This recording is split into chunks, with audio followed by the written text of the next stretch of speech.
কি হয়েছে? ভারী নিঃশ্বাস ফেলল অভিনব। ঝিলের হাত মুঠোবন্দি করে বলল, হুম, বলো কি হয়েছে? কিছু সময় স্বার্থপর হতে হয়েছে। অতিরিক্ত ভালো কিন্তু ভালো নয়। অবশ্যই এটা স্বার্থপর নয়, এটা উচিত কার্য। এমন তো নয় আমি মাহিরের সাথে রিলেশনে ছিলাম কিংবা ওকে ধোকা দিয়েছে। এর জন্য মন খারাপ হতেই পারে। তাই বলে অতি দরদ দেখানোর কোনো প্রয়োজন নেই ছিল। ঝিল শিওরে উঠল। গলায় দলা পাকিয়ে থাকা কান্নাগুলো বাঁধ ভেঙে নিয়েছে। চাপা কান্নাটা হৃদয়কে ছিন্ন বিচ্ছিন্ন করে নিয়েছে। অভিনব হালকা করে শ্বাস ফেলল। খুব যত্ন করে মেয়েটার চোখের কোণে জমে থাকা পানিটুকু মুছে নিল। একটু হেসে বলল, চোখের পানি এত সস্তা নয় ছিল। যখন তখন আবেগ প্রকাশ করাটা বোকামি। আমি চাই না সে বোকামিটা তুমি করো। কিছু সময় নিজে ভালো দেখাটাই হয়ে ওঠে শ্রেয়। ঝিল একটু করে হাসার চেষ্টা করলো। ঠোঁট দুটো সামান্য প্রসারিত হলেও মনটা থমকে গেছে। কোনো অন্যায় কার্য তো সে করেনি, তবুও মন কেন কু গাইছে। প্রায় 4টার দিকে সবাই মান্দার বাড়িয়ে সমুদ্র সৈকতে এসে পৌঁছালো। সমুদ্র সৈকতের প্রধান আকর্ষণ বড় বড় ঢেউয়ের ছিটে ফোঁটা ও দেখা গেল না। সবাই মন খারাপ করে নিল, তবে অভিনব মন খারাপ করলো না। অভিনবের তীক্ষ্ণ মস্তিষ্ক বলছে কিছুক্ষণের মাঝে ঢেউ আসছে। সবাই তীর ধরে হাঁটতে লাগলো। পরিচ্ছন্ন সমুদ্র সৈকতটাকে কক্সবাজারের শাখা সৈকত হিসেবে তুলনা করা যেতেই পারে। একটু দূরে রয়েছে বিশ্রাম করার জন্য কাঠের খাট। কেউ কেউ সেখানেও বসে রয়েছে। মিনিট 10 যেতেই অভিনব বলল, চলো সমুদ্রে নেমে যাই। আমি তো চেঞ্জ আনিনি। সত্যি। আরে বোকা মেয়ে, আমি চেঞ্জ এনেছি তো। দেখো, তোর ব্যাগে এক্সট্রা জামা ভরে দিয়েছে। আরে হ্যাঁ। ঝিল খুশিতে গদগদ হয়ে গেল। অভিনবের বাহু জোরে চেপে ধরল। বোধহয় কিছুটা ছিলেও গেছে, তবুও অভিনব হাসল। ঝিলের দিকে মোহনীয় দৃষ্টি রেখে বলল, জল্লাশের থেকেও বেশি সুন্দর তুমি। আকাশের থেকে বেশি পরিচ্ছন্ন তুমি। হৃদয়ের থেকেও বেশি দামি তুমি। ঝিল মাথা নিচু করে নিল। লজ্জা হাসিতে রাঙা হয়ে গেছে। অভিনব ঝিলকে একটু কাছে টেনে নিল। মেয়েটার শ্বাস প্রশ্বাস যেন কয়েক গুণ হয়ে গেছে। অভিনবের বুকে হাত রেখে মাথা নত করে রাখল। অভিনব অধর কোণে হাসি ফুটিয়ে একটু ঝুঁকল। ঝিলের কানের উল্টো পিঠে হাত দিয়ে স্লাইড করে বলল, আমি তোমাকে ভালোবেসেছি। তোমার জায়গায় মাথা নত করে রাখা নয়, মাথা উঁচু করে রাখা। ঝিল তাকালো। অভিনব একটু ঘোর লাগা চোখে বলল, আমার কাছে লজ্জার চরম পর্যায়ে তোমার জন্য হারাম হয়ে গেছে ঝিল। তুমি শুধুই আমার, যার প্রতিটি শিরায় শিরায় আমার অধিকার। ঝিল আর থাকতে পারল না। নিজেকে ছাড়িয়ে নিয়ে একটু দূরে সরে গেল। আকাশের দিকে তাকিয়ে রইল। অভিনব তার অন্তরকে ছিন্ন বিচ্ছিন্ন করে দিচ্ছে। এত ভালোবাসার যোগ্যতা আদৌ কি আছে ওর? হঠাৎ হাতে টান অনুভব হলো। পেছনে ঘুরে তাকানোর সুযোগ হলো না। তার আগে অভিনব তাকে নিয়ে ছুট লাগালো। একটু একটু করে ঢেউ হচ্ছে, সবাই সেদিকে ছুটছে। অভিনব ঝিলকে লাইফ জ্যাকেট পরিয়ে দিল। তারপরই সমুদ্রে নেমে গেল। ঢেউয়ের গতি বাড়ছে। ঝিলের আত্মা কেঁপে উঠল। অভিনব, আমার খুব ভয় হচ্ছে। আমি আছি তো, ভয় কিসের? আমার হাতটা ধরে রাখো। আচ্ছা, আমি ধরছি। অভিনব ঝিলের হাত শক্ত করে ধরল। তাতেও ঝিলের ভয় কাটল না। অভিনব এক হাতে ঝিলকে জড়িয়ে ধরল। অভিনবের স্পর্শ গায়ে লাগতেই ঝিল জমে গেল। প্রচণ্ড অস্বস্তিতে নেতিয়ে পড়ল। অভিনব সেটা লক্ষ্য করে একটু হাসল। মেয়েটাকে টেনে একদম কাছে নিয়ে আসলো। দুজনের নিঃশ্বাস একে অপরের চোখে মুখে এসে লাগছে। এতেই দুজনের মনে প্রেমের জোয়ার নেমে গেছে। আমি পাগল হয়ে যাব, তুমি প্লিজ আমার ছেড়ে দাও। অভিনব ঘোর লাগা কণ্ঠে বলল। আমাকে গ্রহণ করার শক্তি সঞ্চয় করে নাও বউ। আমি বেসামাল হয়ে পড়েছি। অভিনব ঝিলের দিকে আরেকটু এগিয়ে আসলো। নাকে নাক ঘষে বলল, তুমি আমার জীবনের সেরা অনুভূতি, যে অনুভূতিতে মত্ত আমি, যার অস্তিত্বে থাকবে শুধু আমার বিচরণ। ঝিল চোখ বন্ধ করে নিয়েছে। বুকের ভেতরে হাতুড়ি পেটার মতো শব্দ হচ্ছে। অভিনব তাকে পাগল করে ফেলবে। অভিনবের পিঠ খামচে ধরল। মেয়েটার মস্তিষ্ক অভিনবতে হারিয়ে যাচ্ছে। হঠাৎ করে এক ভয়ঙ্কর কাজ করে ফেলল। অভিনবের গলা পেঁচিয়ে ধরে গালে চুমু খেয়ে নিল। অভিনবের স্পর্শ গাঢ় হলো। চোখ বন্ধ করে অভিনবকে অনুভব করতে লাগলো প্রেমময় তৃষ্ণা, ভালোবাসার অনুভূতি যা ওদের জন্য হালাল। ঢেউ যেন গর্জন তুলছে, শা শা করে বাতাস বইছে। সেই বাতাস কানে এসে লাগছে। মুহূর্তেই বড় বড় ঢেউ খেলতে লাগলো। অভিনব ঝিলকে শক্ত করে ধরে রাখলো। ভয় পেও না, ঢেউর মাঝে হারানোর মজা রয়েছে। লাইফ জ্যাকেট পরে আছো না, একটুও ভয় পেও না। ঝিল মাথা ঝাঁকালো। বিশাল এক ঢেউ ওদের দিকে ধেয়ে আসতে মেয়েটা চোখ বন্ধ করে নিল। দুহাতে জড়িয়ে ধরল অভিনবকে। ততক্ষণে ঢেউ ওদের নিয়ে গেছে অনেক দূর। ঝিল, তাকাও, না হলে একটুও মজা পাবে না। আমার ভয় হচ্ছে অভিনব। তাকাও বলছে। না, আমার খুব ভয় করছে। ছেড়ে দেবো কিন্তু। ঝিল ভয় পেয়ে গেল। হালকা করে চোখ মেলে তাকালো। অভিনব ঝরা হেসে ঝিলকে ছেড়ে দিল। ভয় পেও না, আমি তোমার হাত ধরে রেখেছি। ঝিল তবুও ভয় পেল, তবে এবার চোখ মেলেই রইল। বিশাল ঢেউ এসে ওদের দোল খাওয়াতে লাগলো। পরপর কয়েকবার ঢেউ আসলো। ঝিলের ভয় একদম কেটে গেল। খিলখিল করে হেসে উঠল। অভিনবের সাথে দারুণ এক সময় উপভোগ করছে সে, কিছুটা ছোটবেলায় কার্টুনের মতো। প্রায় 20 মিনিট ঢেউয়ের সাথে খেলা করে ঝিল ক্লান্ত হয়ে পড়ল। অভিনবের শরীরে ক্লান্তির ছিটে ফোঁটাও নেই। মেয়েটার অবস্থা বুঝতে পেরে তীরে এসে পড়ল। ঝিল বারবার মানা করলো, কারণ সে আরও কিছুক্ষণ থাকতে চায়। অভিনব শুনল না। সবাই ওদের দিকে তীক্ষ্ণ দৃষ্টি দিয়ে আছে। অভিনব একটু করে হাসলো। গায়ের জ্যাকেটটা প্রথমে ঝিলের গায়ে জড়িয়ে দিয়েছে। ঝিলকে ইশারা করে পাশে দাঁড়াতে বলল। ট্রাভেল এজেন্সির একজন গার্ড বললেন, এটা আমার অভ্যাস। আমি বহুবার ঢেউয়ের সাথে সাঁতার কেটেছি। এটা তো কমই ছিল। অমিতের কথাতে অভিনব হাসলো। ঝিলের দিকে এক পলক তাকালো। মেয়েটা লজ্জায় মাথা নিচু করে আছে। প্রকৃতির সাথে আমার ওঠা বসা ছিল। ঝিল মানে তো বিশাল জলধারা, তাই ওকে নিয়ে গেলাম। অভিনবের উত্তরে সবাই হাসলো। সবাইকে বিদায় জানিয়ে অভিনব হাঁটা লাগালো। পরপর 2 দিন পানিতে সময় কাটালো। কনকনে শীতের মাঝে ঠান্ডা লেগে যাওয়ার আশঙ্কা রয়েছে। এভাবে থাকলে নির্ঘাত নিউমোনিয়া হয়ে যাবে। ঝিলকে নিয়ে চেঞ্জিং সেন্টার থেকে চেঞ্জ করে নিল। ঝিলের দিকে 2টো বোতল এগিয়ে দিয়ে বলল, এগুলো অনবৃত অংশে মেখে নাও। কি এটা? সানস্ক্রিন আর অলিভ অয়েল। আমি এগুলো মাখি না। অভিনব ভ্রু কুচকে তাকালো। কিছুটা সানস্ক্রিন ক্রিম নিয়ে ঝিলের পুরো মুখে একটু করে লাগিয়ে দিল। অভিনব, কোনো কথা নয়, কনকনে শীতে এইভাবে থাকলে স্কিন টাইপ একদম বাজে হয়ে যাবে। তুমি বনের মাঝে আছো, বাসায় নাও। অভিনবের কথাতে ঝিল নুইয়ে গেল। হাতে যখন অলিভ অয়েলটা মাখিয়ে দিচ্ছিল তখন কি বিদঘুটে লাগছিল। ঝিল ঠোঁট উল্টে তাকালো। অভিনব না তাকিয়েই বলল, চিন্তা করো না, অলিভ অয়েল চিটচিটে নয়, এটা খুব দ্রুত গায়ের সাথে মিশে যায়। সমুদ্রের তীরে স্টপে করে চা বসানো হয়েছে। একটু দূরে আগুনও জ্বালানো হচ্ছে। ঝিল অভিনবের দিকে তাকালো। অভিনব মৃদু হেসে ঝিলকে কাছে টেনে নিল। কি হচ্ছে এটা কি? এখানে তো কেউ নেই ঝিল পাখি। অভিনব, আমার বউ, চুমু খাবো না হয় জড়িয়ে ধরবো, ইচ্ছে হলো টসটসে কালে কামড় দিব। তোমার কি তাতে? ছি, তুমি নির্লজ্জ হয়ে গেছো। আগেই ভালো ছিলে। বরকে উপেক্ষা করো না মেয়ে। ভালোবাসার গভীরতা সে উপলব্ধি করেনি। বোঝে তাহলে তার মনের অবস্থা। ঝিল অভিনবের বুকে হাত রেখে লজ্জা কণ্ঠে বলল, তুমি লাগামহীন হয়ে গেছো। আরও হব ঝিল, পুরো লাগামহীন অসভ্য ভদ্রলোক। ঝিল গগন কাঁপিয়ে হাসতে লাগলো। অভিনব সযত্নে ঝিলের মাথাটাকে বুকে চেপে ধরল। অভিনবের বুক থেকে ভেসে আসা গুনগুন সুরে ঝিল যেন হারিয়ে গেল। আগুন জ্বালানো হয়েছে। সবাই ঘেরাও করে বসেছে। যেহেতু আজ সুন্দরবনের শেষ দিন, তাই একটু ভিন্ন আয়োজন। স্টোভে করে চা বসানো হয়েছে। যে সে চা নয়, মালাই চা। আগুনের উত্তাপে সকলের মুখ মোহনীয় লাগছে। আজ সবাই একসাথে সূর্যাস্ত উপভোগ করবে। সৈকতে আছড়ে পড়া ঢেউগুলো এখন শান্ত। সূর্য প্রায় নিভু নিভু হয়ে আকাশে লাল আভা ছড়িয়েছে। তারই মাঝে প্রেমময় অনুভূতি নিয়ে সময় কাটাচ্ছে অভিনব ঝিল। দুজনের মাঝে সামান্য দূরত্ব থাকলেও হৃদয় রয়েছে খুব কাছাকাছি। প্রেমের তৃষ্ণা নিবারণ করছে চোখে চোখে। অভিনবের দুষ্টুমি ভরা চাহনিতে ঝিল কুঁকড়ে যাচ্ছে, তবুও বেহায়া মন বারবার ফিরে তাকাচ্ছে। আর তারই মোক্ষম সুযোগ কাজে লাগাচ্ছে অভিনব। শাকিল উঠে দাঁড়ালো। একটা বোতল নিয়ে মাইক স্টাইলে মাঝে চলে আসলো। সবাই হাততালি দিল, কেউ বা শীষ বাজালো।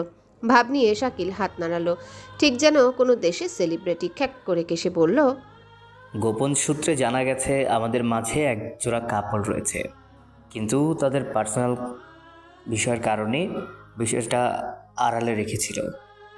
তবে যেহেতু আমাদের সুন্দরবন ভ্রমণের শেষ দিন, তাই তারা চাচ্ছে তাদের বিষয়টা আমাদের জানাতে। Are you excited guys? সবাই চিৎকার করে বলল ইয়েস। ঝিলের চোখ কপালে উঠে গেছে। অভিনবের দিকে তাকাতেই অভিনব রহস্য হাসলো। সকলে আনন্দিত হলেও মাহেরা আনন্দিত নয়। সবকিছু বিষাক্ত মনে হচ্ছে। এই মুহূর্তে অভিনবকেও বিরক্ত লাগছে। পুরো বিষয়টাকে ন্যাকামো আর ভাব বলে মনে হচ্ছে। সবার জন্য নিজেকে কন্ট্রোলে রেখেছে, না হলে অনেক আগে এখান থেকে উঠে যেত। সবাই একযোগে করতালি দিয়ে সুর তুলল। উদ্দেশ্য নব দম্পতিকে দেখা। শাকিল অভিনবকে ইশারা করলো। অভিনবই তাকে বলেছিল আয়োজন করতে। ঝিলের ভীষণ অস্বস্তি হতে লাগলো। অভিনব উঠে দাঁড়াতেই সবাই ও বলে চিৎকার করলো। বিষয়টা মোটামুটি বুঝে গেছে সবাই, তবুও খুব আকর্ষিত হচ্ছে। অভিনব ঝিলের দিকে আগালো। যত আগাচ্ছে ঝিলের মনে তত লজ্জা বেড়ে চলেছে। বুকের ভেতর ধিম ধিম আওয়াজ হচ্ছে। এই মুহূর্তে মৃত্যুই যেন পারে তাকে বাঁচাতে। অভিনব তার সামনে এসে ঠোঁট প্রসারিত করে হাসলো। হাত বাড়িয়ে দিয়ে ইশারা করলো। হাজারো অস্বস্তি নিয়ে হাতে হাত রাখলো ঝিল। গোলের মাঝে এসে অভিনব একটু হাঁটু গেড়ে বসলো। সবাই চিৎকার করে উঠল। মাহের নিজ হাতে ভিডিও করছে, তা দেখে মাহের আর ভীষণ রাগ হলো। হঠাৎ করে গোলের ভিতর আগুন জ্বলে উঠল। ঝিল ভয় পেয়ে ব্যস্ত হলো। অভিনব চোখ দিয়ে আশ্বস্ত করতেই ঝিল দমে গিয়ে সামনে তাকালো।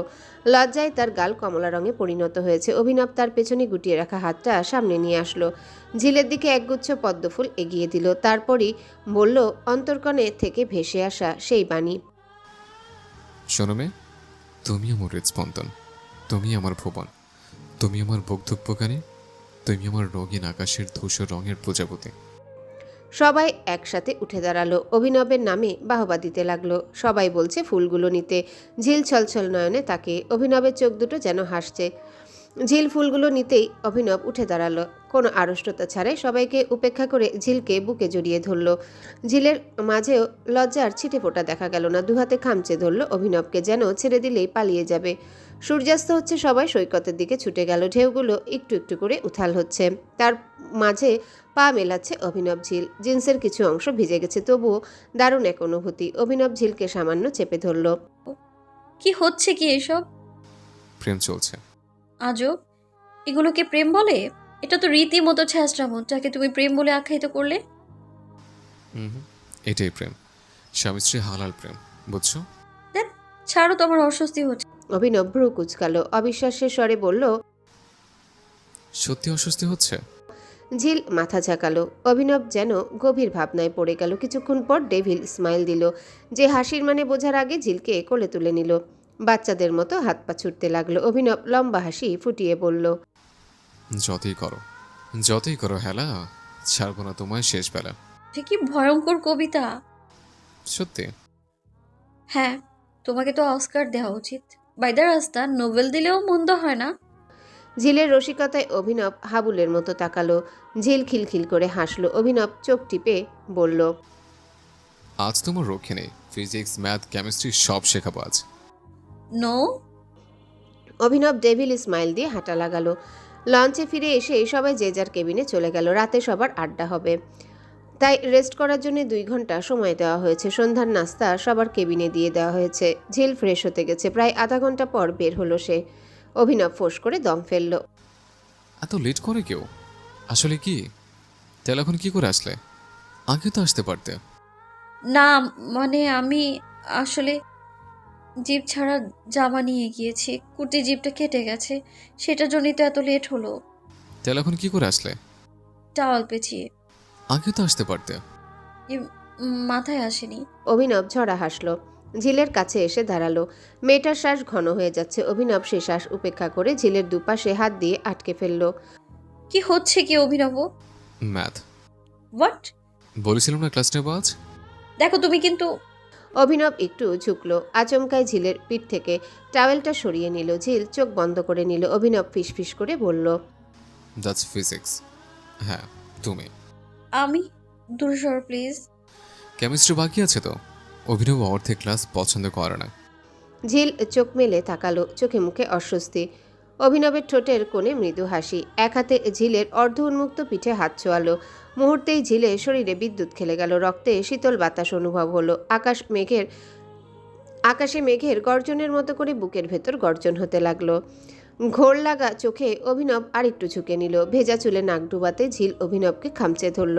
অভিনব যেন নিজের মাঝেই নেই। ঝিলের গলাতে তার উষ্ণ ঠোঁট ছুঁয়ে দিল। এবার ঝিল নিজেও অভিনবেতে হারিয়ে গেল। অস্বস্তির সাথে ভালো লাগায় মত্ত হয়ে গেল। অভিনব তার মাদক মেশানো কণ্ঠে বলল, দ্যাটস কেমিস্ট্রি।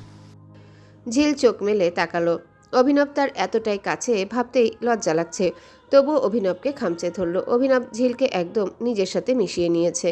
ভেজা চুলগুলো ঘাড়ের এক সাইডে সরিয়ে ডিপলি কিস করলো। একটা ছোট করে লাভ বাইট দিয়ে বলল, বায়োলজিটা প্র্যাকটিক্যালি।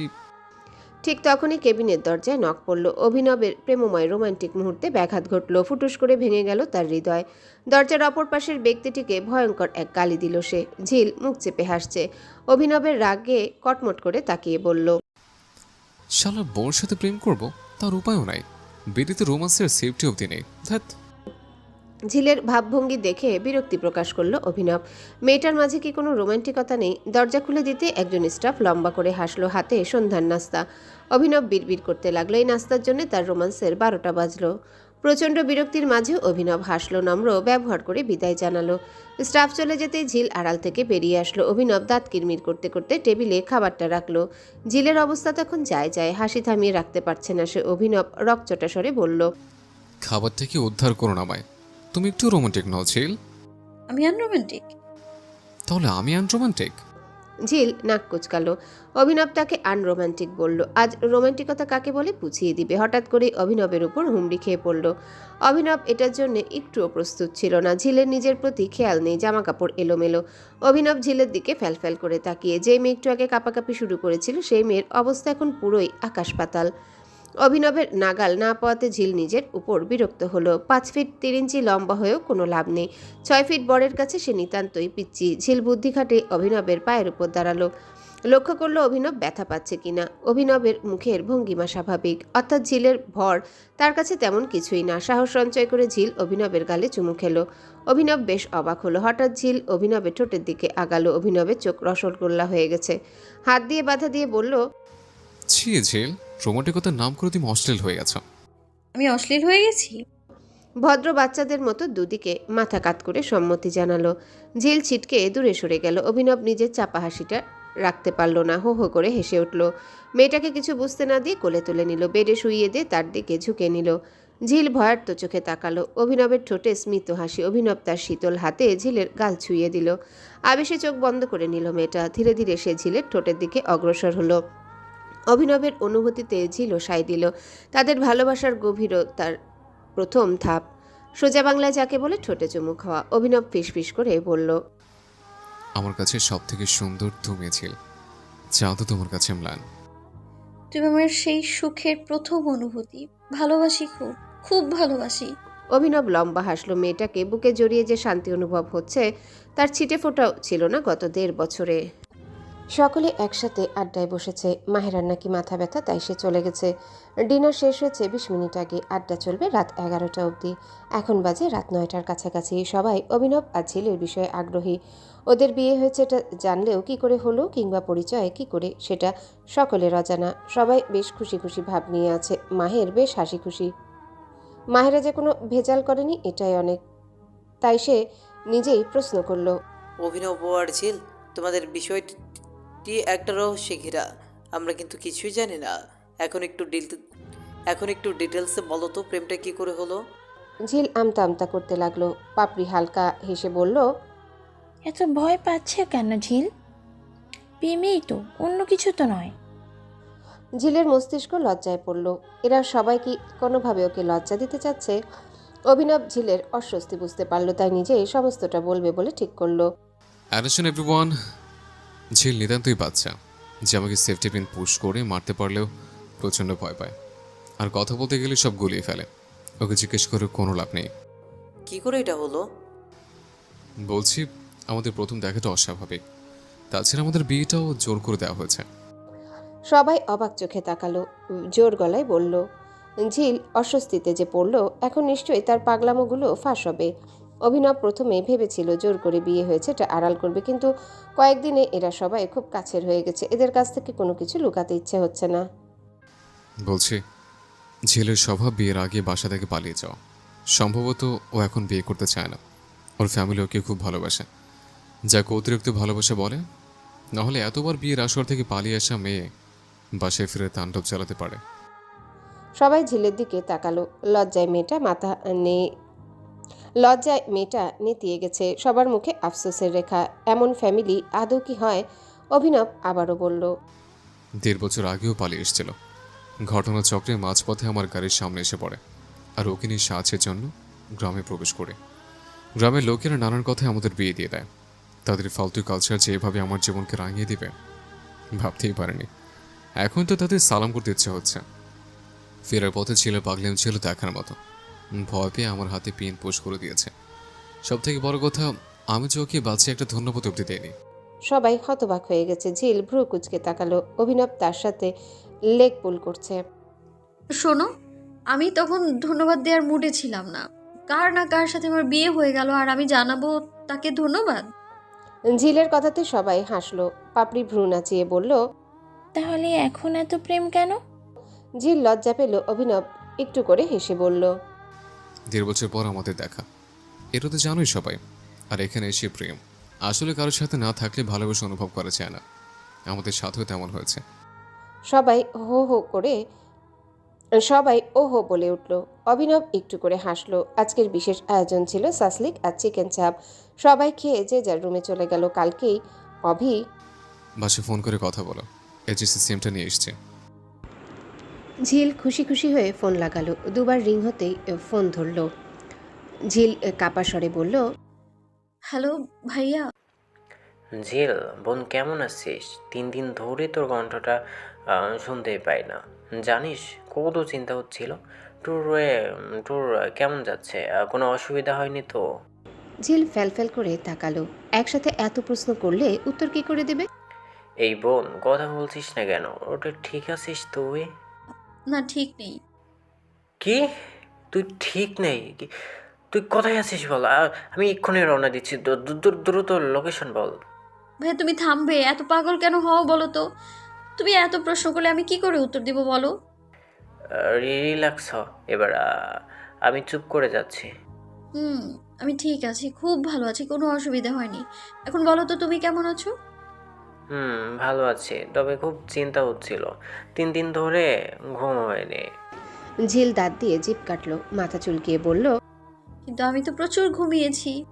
ওপাশ থেকে দীর্ঘশ্বাস ভেসে আসলো। ঝিলের মন খারাপ হয়ে গেল। ভেগা ভেগা কণ্ঠে বলল, সরি। ধুর বোকা, বোন থাকলে ভাইদের চিন্তা হবেই। আর আমাদের তো একটাই বোন, একটাই ভালোবাসা। ঝিলের চোখে পানি চিকচিক করে উঠল। এত ভালোবাসে কেন এরা? বোন, বলো, শুনছি। কাঁদছিস তুই? কই না তো। আরে এমনিতেই একটু ঠান্ডা লেগেছে, ঠিক হয়ে যাবে। নিশ্চয় পানিতে ভিজেছিস। আরে না, বাদ দাও এইসব। আনা ভাইয়া কোথায়? আর পাপারা কেমন আছে? সবাই ভালো আছে। আহনাফের গার্লফ্রেন্ডের সাথে ডেটিংয়ে গেছে। হোয়াট? ভাইয়া সত্যি করে বলো তো, ছাগলটা রুম ডেট করছে না তো? নাক টেনে ঝিল বলল। রোহন হো হো করে হেসে উঠল। আহনাফ আসলে পড়ে পড়ে ঘুমোচ্ছে। আহনাফ আসলে পড়ে পড়ে ঘুমোচ্ছে। আজ সকালে দুজনের মাঝে রাগারাগি হয়েছে, তাই রোহন ঠিক করেছে আহনাফকে শাস্তি দিবে। গলায় কাঠিন্য এনে বলল, হতেও পারে। আমি কিছুই জানি না, শুধু জানি ডেটিংয়ে গেছে। এত রাতে যেহেতু, বুঝতেই পারছিস। ফিরে এসে দেখবো ওইটাকে। এত বড় সাহস! ঠ্যাং ভেঙে বাসায় ফেলে রাখবো একদম। রোহন প্রাপ্তির হাসি হাসলো। বড্ড ভালোবাসি বোনকে, নয়নমণি যাকে বলে। ফোন রাখতেই ঝিল দেখলো অভিনব ভ্রু কুচকে তাকিয়ে আছে। কি হয়েছে? কি হবে? সেটাই তো, এইভাবে তাকিয়ে আছো কেন?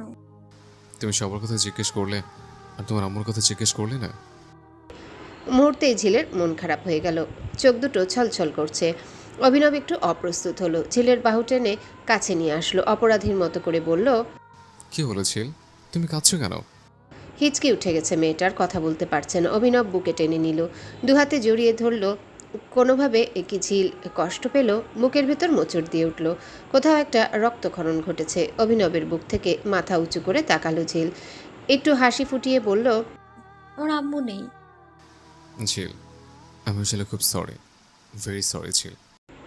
ঝিল একটু হাসলো। অভিনবের বুকে মাথা রেখে বলল, আমার আম্মু সহ আমার কাকিরা কার অ্যাক্সিডেন্টে মারা গেছেন। তখন আমি খুব ছোট, 1.5-2 বছর বোধ হয়। কারো মুখই আমার মনে নেই। আমি খুব অভাগী, তাই না? সবার জীবনে কাল হয়ে দাঁড়াই আমি। ঝিল, একদম এসব বলবে না। তুমি আমার ভালোবাসা, আমার ভাগ্য, আমার সুখ। তোমার মা কাকিদের মৃত্যু তোমার কোনো দোষ নেই। এটাই ছিল নিয়তি। একদম কাঁদবে না। না হলে আজ থেকে প্র্যাকটিক্যাল শুরু হয়ে যাবে। ঝিল হেসে ফেলল, অভিনবকে জড়িয়ে ধরল, বুকে মুখ গুজে কাঁদতে লাগলো।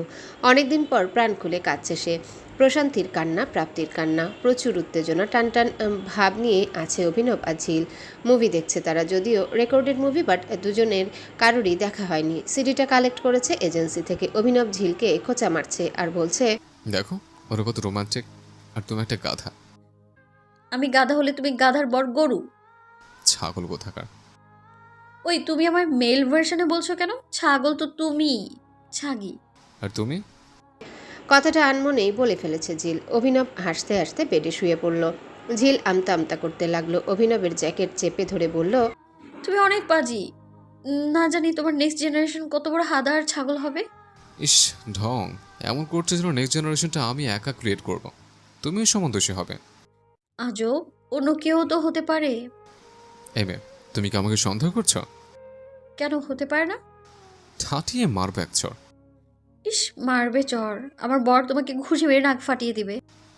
আচ্ছা, ঝগড়াটা তো তুমি ঝগড়া করা তো রোমান্সের বেলা এত কৃপণ কেন?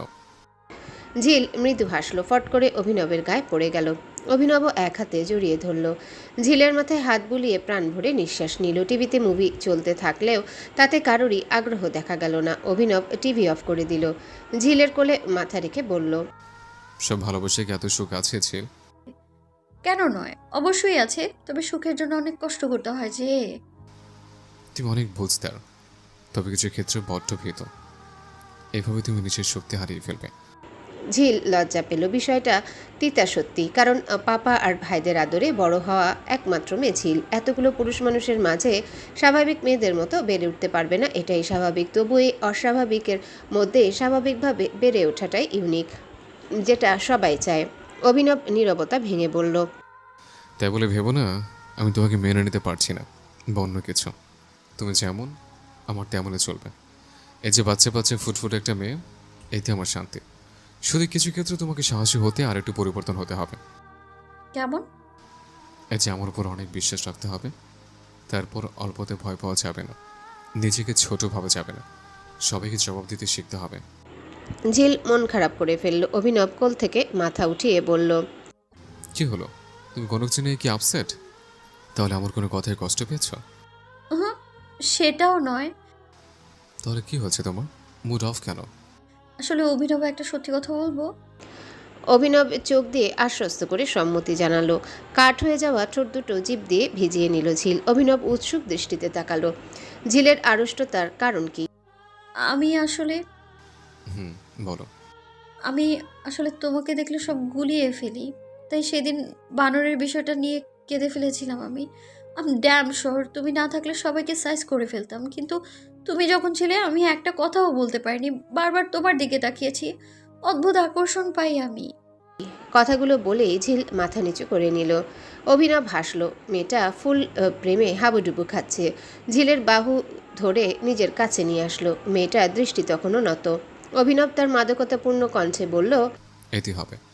আমার কাছে থাকলে পৃথিবীর কোনো শক্তি তোমায় স্পর্শ করতে পারবে না, তবে আমি না থাকলে তোমায় স্ট্রং থাকতে হবে, বুঝছো? ঝিল মাথা ঝাঁকালো। অভিনব মৃদু হেসে ঝিলের কোলে মাথা এলিয়ে দিল। পলক্ষীনভাবে তাকিয়ে রইল। খুব তাড়াতাড়ি এই বিষয়টা পরিবারকে জানাতে হবে। যদিও অভিনবের দিক থেকে কোনো অসুবিধা হবে না, তবে ঝিলের বিষয়টাও একটু দেখতে হবে। যাই হয়ে যাক, ঝিলের হাতটা ছাড়বে না। ভোর হতেই উঠে বসেছে ঝিল, পারছে না এখনই বেরিয়ে যেতে। অভিনবকে নিয়ে প্রচণ্ড ইনসিকিউর ফিল করছে, তাই তো ভোর 5টায় উঠে অভিনবকে খোঁচাচ্ছে। অভিনব ঘুমু ঘুমু চোখে তাকালো, আবার ঘুমিয়ে পড়ল। ঝিল এবার রাগ করলো। অভিনব বিষয়টা খেয়াল করেছে, তাই ঝিলকে বেডের সাথে চেপে ধরে আবারও শুয়ে পড়ল। আজব, তোমার এত ঘুম পাচ্ছে তো তুমি ঘুমাও, আমায় টানছো কেন? তোমার কি প্রয়োজন তাই তোমাকেই টানছে। ছাড়ো বলছি। ছাড়বো না। ঝিল নিজেকে ছাড়াতে ব্যস্ত হয়ে পড়ল। অভিনব না পেরে উঠেই গেল। ঝিলকে কাছে টেনে বলল, এত ভয় পাও আমায় নিয়ে? অনেক বেশি। তাহলে চলো পালিয়ে যাই। পালিয়ে যাব? হ্যাঁ, বহুদূর, যেখানে আমি আর তুমি থাকবো। সবার উপস্থিতি নট এলাও। এমন হয় নাকি? ধ্যাত। কেন হবে না? তুমি চাইলে চাঁদকে খণ্ড করে দেব। বিশ্বাস হচ্ছে না? হয়েছে বিশ্বাস। এখন শোনো, আমার না খুব ভয় হচ্ছে। মায়ের আপু একদম চুপচাপ ছিল, যদি কিছু করে বসে। অভিনব দীর্ঘশ্বাস লুকিয়ে বলল, কিচ্ছু হবে না, তুমি তো ভয় পেও না। আচ্ছা, ফ্রেশ হয়ে এসো, আমরা সবাইকে বলে মংলা থেকে নেমে যাবো। তাহলে রূপসা সেতুর কি হবে? সেটাও ঘুরবো একদিন, তবে বাইকে চড়ে। হ্যাপি? ঝিল মাথা কাত করে সম্মতি জানালো। অভিনব ঝিলের কাঁধে নাক ঘষে বলল, তাহলে আমি কি পাবো? ঝিল লজ্জা হাসলো। অভিনবের পিঠে হাত বুলিয়ে বলল, যেটা আমি চাইবো। তুমি কি চাও? যেটা তুমি চাও। ঝিলের কথায় অভিনব হাসলো। ফ্রেশ হয়ে এসে সকলের সাথে নাস্তা সেরে নিল। সবাই মন খারাপ করে ফেলেছে। অভিনব সবাইকে আশ্বস্ত করে বলল আবার আসবে একসাথে। ঝিল পাপড়িকে জড়িয়ে কেঁদেই ফেলল। বড্ড আপন হয়ে গেছে, তবে যেতে তো হবেই। পরিশেষে ঝিল আর অভিনব হাসি মুখে সবাইকে বিদায় জানালো। মংলা সমুদ্র বন্দর থেকে সোজা ঢাকা চলে যেতে চাচ্ছে ঝিল, তবে অভিনব বলল এখানে একদিন রেস্ট নিতে। ঝিলও সাই জানালো। খুলনার একটা রিসোর্টে চলে আসলো দুজনে। রিসোর্টটা বোধহয় কাপলদের জন্যই করা। পুরো রিসোর্ট জুড়ে রয়েছে প্রেমের ভাস্কর্য আর ফলক করা সংলাপ।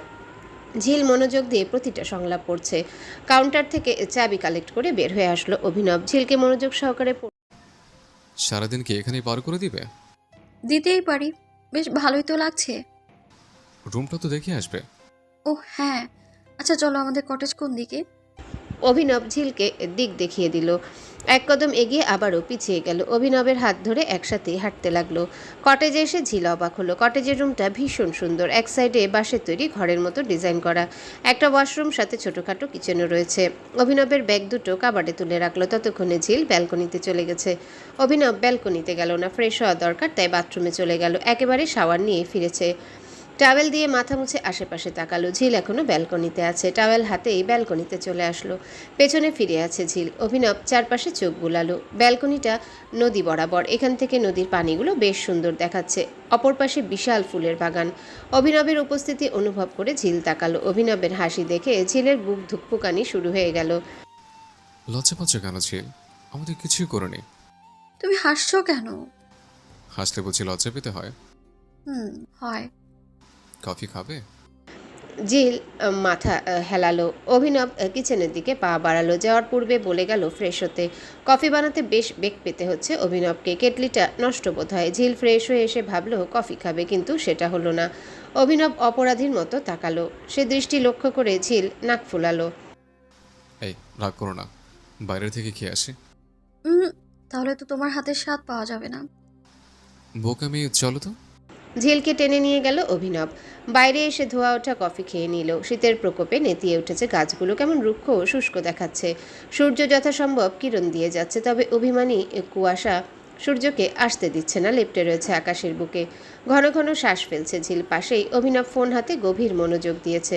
কয়েক ফিট দূরে গুটি কয়েক বাচ্চা খেলছে, গায়ে ওলের জামা কাপড়। তাদের পাশে জড়ো করে আছে বাচ্চাদের বাবা মা। সন্তানদের নিয়ে পার্কে এসেছে সুন্দর সময় কাটাতে। একটা কথা কি জানো, আমি আমার শৈশবের সব পেয়েও কিছুই পাইনি। বন্দি থাকতে হয়নি, তবে সঙ্গীর অভাব ছিল। ভাইয়াদের সাথে খেলতাম ঠিক, তবে মা নামক সঙ্গীর অভাব ছিল আমার। কখনো কাউকে মা ডাকা হয়নি। আদুরে গলায় কখনো কেউ বলেনি খাবারটা না খেলে খুব মারবো। পাপারা আমার প্রতিটা কথা অক্ষরে অক্ষরে মেনেছে। আমিই যেন তাদের রাজ্যের একমাত্র রাজকন্যা। আমি যা বলেছি সেটাই ঠিক। আমার চাওয়াগুলো ভিন্ন হয়ে গেছে। আমি চাইতাম কেউ আমায় শাসন করুক। কথায় আছে না, যার যেটার অভাব সে সেটার প্রতি আকর্ষিত। আমার অভাব ছিল মা। খুব মনোযোগী শ্রোতা অভিনব। মেয়েটার কষ্টের পূর্ণ অনুভব না হলেও কিছুটা বুঝতে পেরেছে সে। ঝিলের আক্ষেপ কখনোই যাবে না। মায়ের স্থান কেউ কি পূরণ করতে পারে? তবুও ঝিলকে আশ্বস্ত করে বলল। তুমি না চাইলেও তোমার এক মা আছেন, সেটা জানো? ঝিল একটু হাসলো। অভিনবের কথার মানে সে বুঝতে পেরেছে। অভিনব অভিজ্ঞদের মতো করে বলল। জানি তো, আমি আমার মা বাবার একমাত্র সন্তান। ছেলে থাকলেও তাদের মেয়ের শখ ছিল, কিন্তু আল্লাহ সেটা চাননি। কারণ আল্লাহ চেয়েছেন তোমাকে আমার স্ত্রী হিসেবে, তোমার মায়ের অভাব আর মামের মতো মেয়ের অভাব পূরণ করার জন্য। সৃষ্টিকর্তার ভাবনা বিশাল। তার ভাবনার পেছনের এক অংশ আমরা কল্পনা করতে পারি না।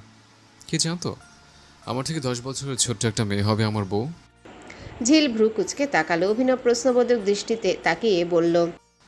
কি হলো, ভ্রুজগুলো এমন কুচকে গেছে কেন? তোমার বয়স কত? 29। চোখ পিটপিট করে তাকালো ঝিল। অবিশ্বাসের স্বরে বলল। মজা করছো? মজা কেন করবো? ও আল্লাহ, আমার সামনে বসে থাকা ছেলেটার বয়স 29 হয়ে গেছে। আমি তো 25-26 ভেবেছিলাম। অভিনব গগন কাঁপিয়ে হাসতে লাগলো। ঝিলের চুল টেনে বলল। এখন কি ভাবছো, বড় হয়ে গেছে আমি? ধ্যাত, সেটা কেন ভাববো? একটা জিনিসই মেলাচ্ছি যে মেয়েরা 20তেই বুড়ি। 10 বছর পর দেখা যাবে আমার কপালে ভাঁজ পড়ে গেছে, চোখ দুটো স্থির, আর মুখে কোনো উজ্জ্বলতাই নেই। আর তুমি পুরোই উল্টো।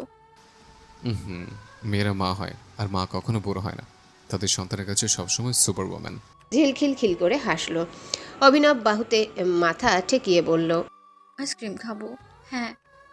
এখন ঠান্ডা লেগে যাবে। লাগবে না।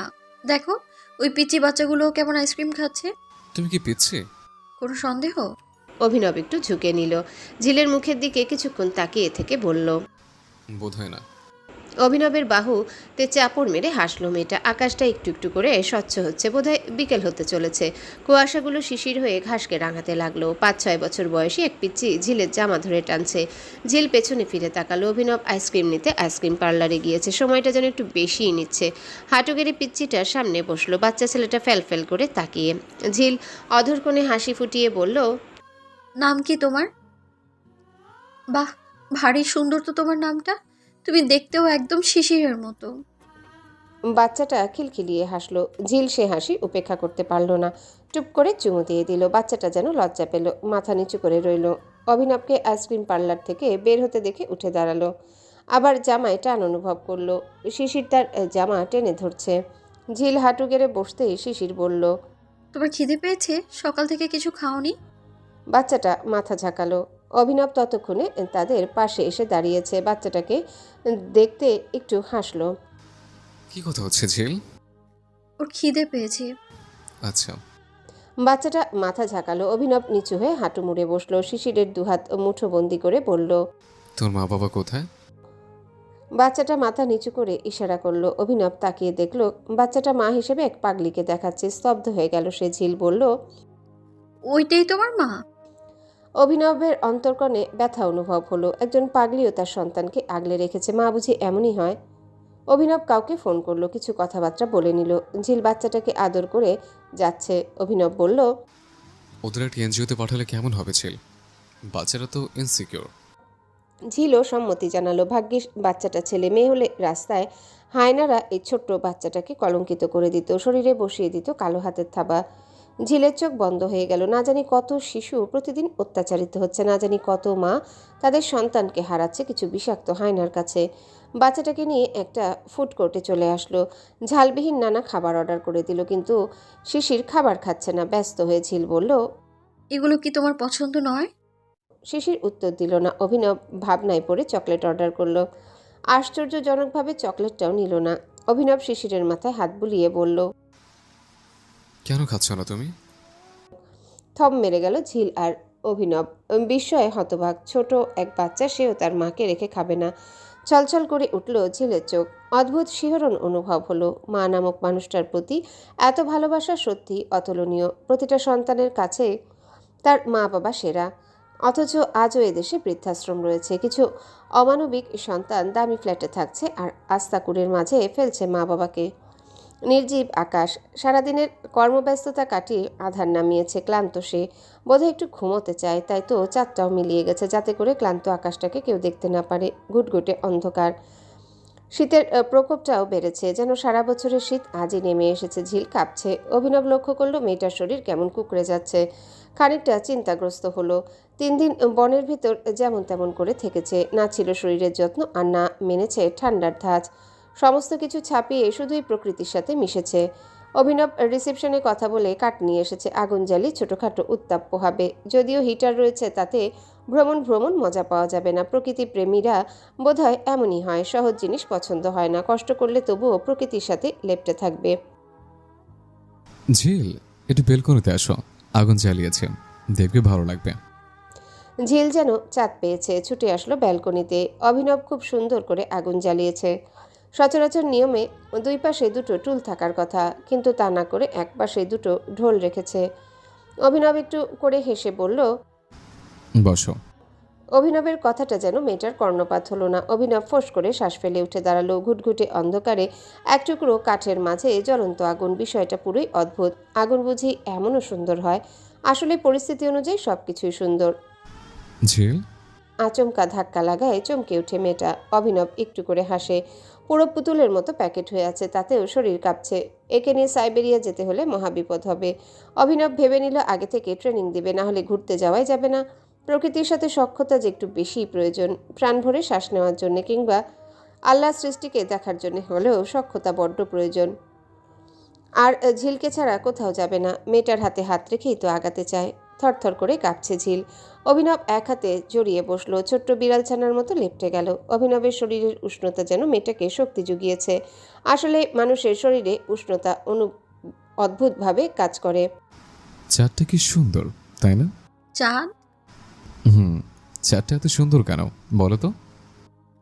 অদ্ভুত, আমি কেন দেখতে পারছি না? চোখের ব্যায়াম হয়েছে তোমার। ঝিল ভ্রু কুঁচকে নিল। সত্যি কি চোখের ব্যায়াম হলো তার? এক হাতে চোখ ডলে নিল, বাকি সব তো ঠিকঠাকই আছে। তাহলে চাঁদকে কেন দেখতে পাচ্ছে না? রাতকানা রোগ হয়? চাঁদকানা রোগ ও কি আছে? শোনো, চাঁদ কেন রোগ হয়? গাধা। আজব তো, গাধার কি হলো? তুমি তো বললে চোখের ব্যায়াম হয়েছে। তো তো মানে সবকিছু দেখছি, শুধু চাঁদকে দেখতে পাচ্ছি না। ফ্যালফ্যাল করে তাকালো। ঝিলের মাথায় সাধারণ বিষয়ে যেন ক্যাচ করে না, নাকি অভিনব একটু বেশি চালাক? এই কথা বলো না কেন? তোমার আবার কথার বেমো হলো না তো? নিভে গেল ঝিল। অভিনবের মুখে দুষ্টুমির ছায়া। একটু আগাতেই ছটফট করে উঠল মেয়েটা। অভিনবের বুকে হাত দিয়ে বলল, দেখো আমার শীত করছে, উল্টাপাল্টা কোনো ভাবনা মাথায় এনো না একদম। অভিনব মুখ ঘুরিয়ে নিল। ঝিল কিছুই বলল না। পিনপতন নীরবতা, দুজন দুদিকে তাকিয়ে। আজব মানুষ দেখেছে, তবে গাধা মানুষ কখনোই দেখিনি। তবে সেটাও আজকাল দেখতে পাচ্ছে। আমাকেই বললে? তুমি কে? তুমি তোমাকে কেন বলবো? অভিনবের খেয়ালিপনায় বিরক্ত ঝিল। উঠে যেতে চাইলেই খপ করে হাত ধরে নিল অভিনব। ঝিল অভিমানী গলায় বলল, বারবার গাধা বলো কেন আমায়? আমি কি গাধা? উফ, আমার গাধি। অভিমানের মাঝেও হেসে ফেলল ঝিল। দুটো কিল মেরে অভিনবের বুকে মাথা রাখল। পরমাবেশে চোখ বন্ধ করল। অভিনব তার শীতল হাতে ঝিলের চুলে গলিয়ে দিল। ঠোঁটে হাসি নিয়ে বলল, চাঁদকে বুকে নিলে এত স্বস্তি পাওয়া যায়? চাঁদ? হ্যাঁ, আমার চাঁদই তো তুমি, আমার ব্যক্তিগত চাঁদ। ঝিলের ভেতর থেকে ভারী নিঃশ্বাস এলো। এত ভালোবাসা কখনো ফিকে হয়ে যাবে না তো? প্রকাণ্ড শীতের মাঝে ভয়ঙ্করভাবে কাঁপছে ঝিল। অভিনবের দিকে রাগি চোখে তাকাচ্ছে। ফিচেল হাসিতে মত্ত সে। আগুনের কাছে হাত নিয়ে তাপ নিল, শীত কমছে না। এই মাঝরাতে শাওয়ার নিতে হয়েছে, সব দোষ অভিনবের। অভিনবই তার কাছাকাছি এসেছে। ছেলেটার চুলগুলো ছিঁড়তে ইচ্ছা হচ্ছে। কম্বল হাতে এগিয়ে এলো অভিনব। পেছন থেকে কম্বল নিয়ে পেঁচিয়ে জড়িয়ে ধরল। রগরগা কণ্ঠে খানিকটা সুর তুলে বলল, সরি। এখন বলে কি হবে?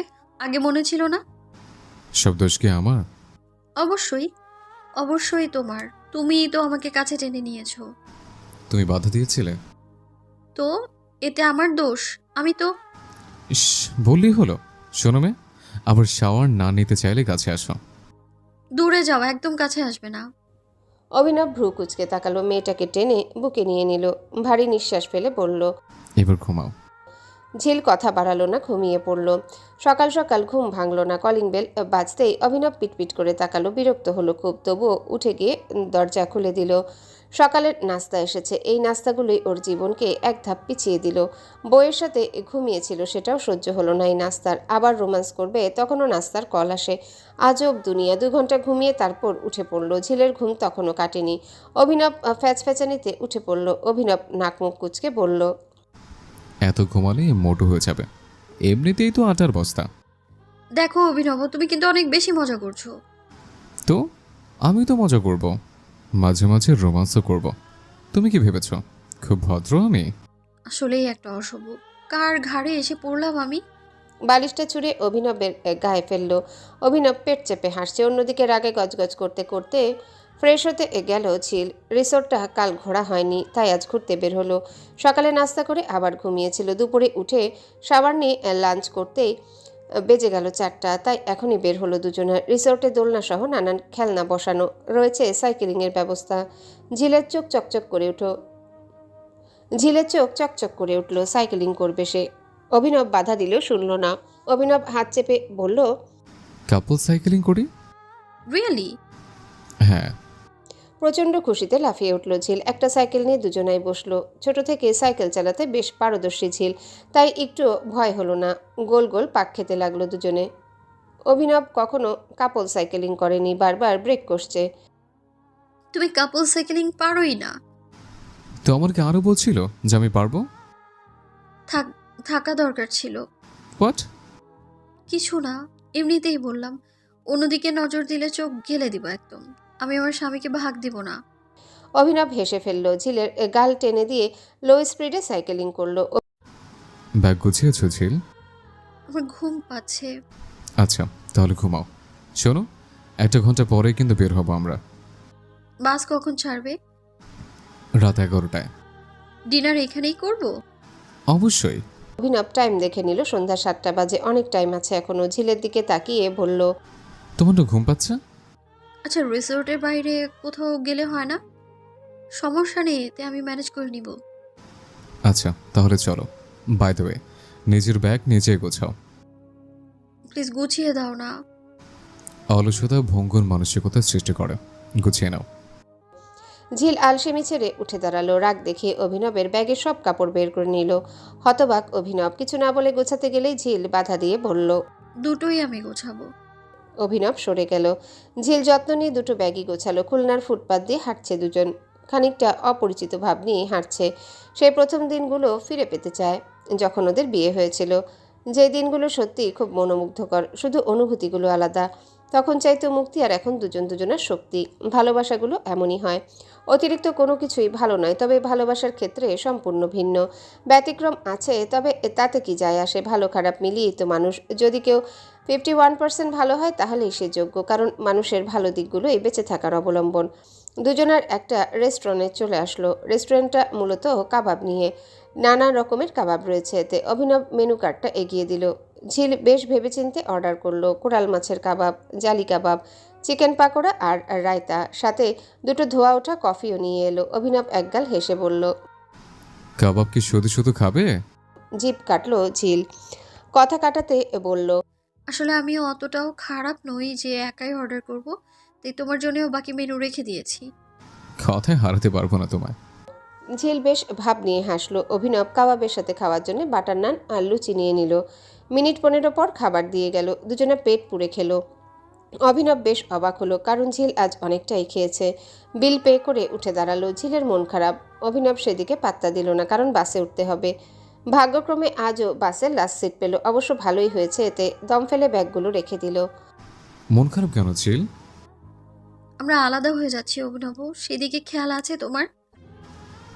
এমন কেন বলছো? আমরা মাসখানেকের মধ্যেই সম্পূর্ণ এক হয়ে যাব।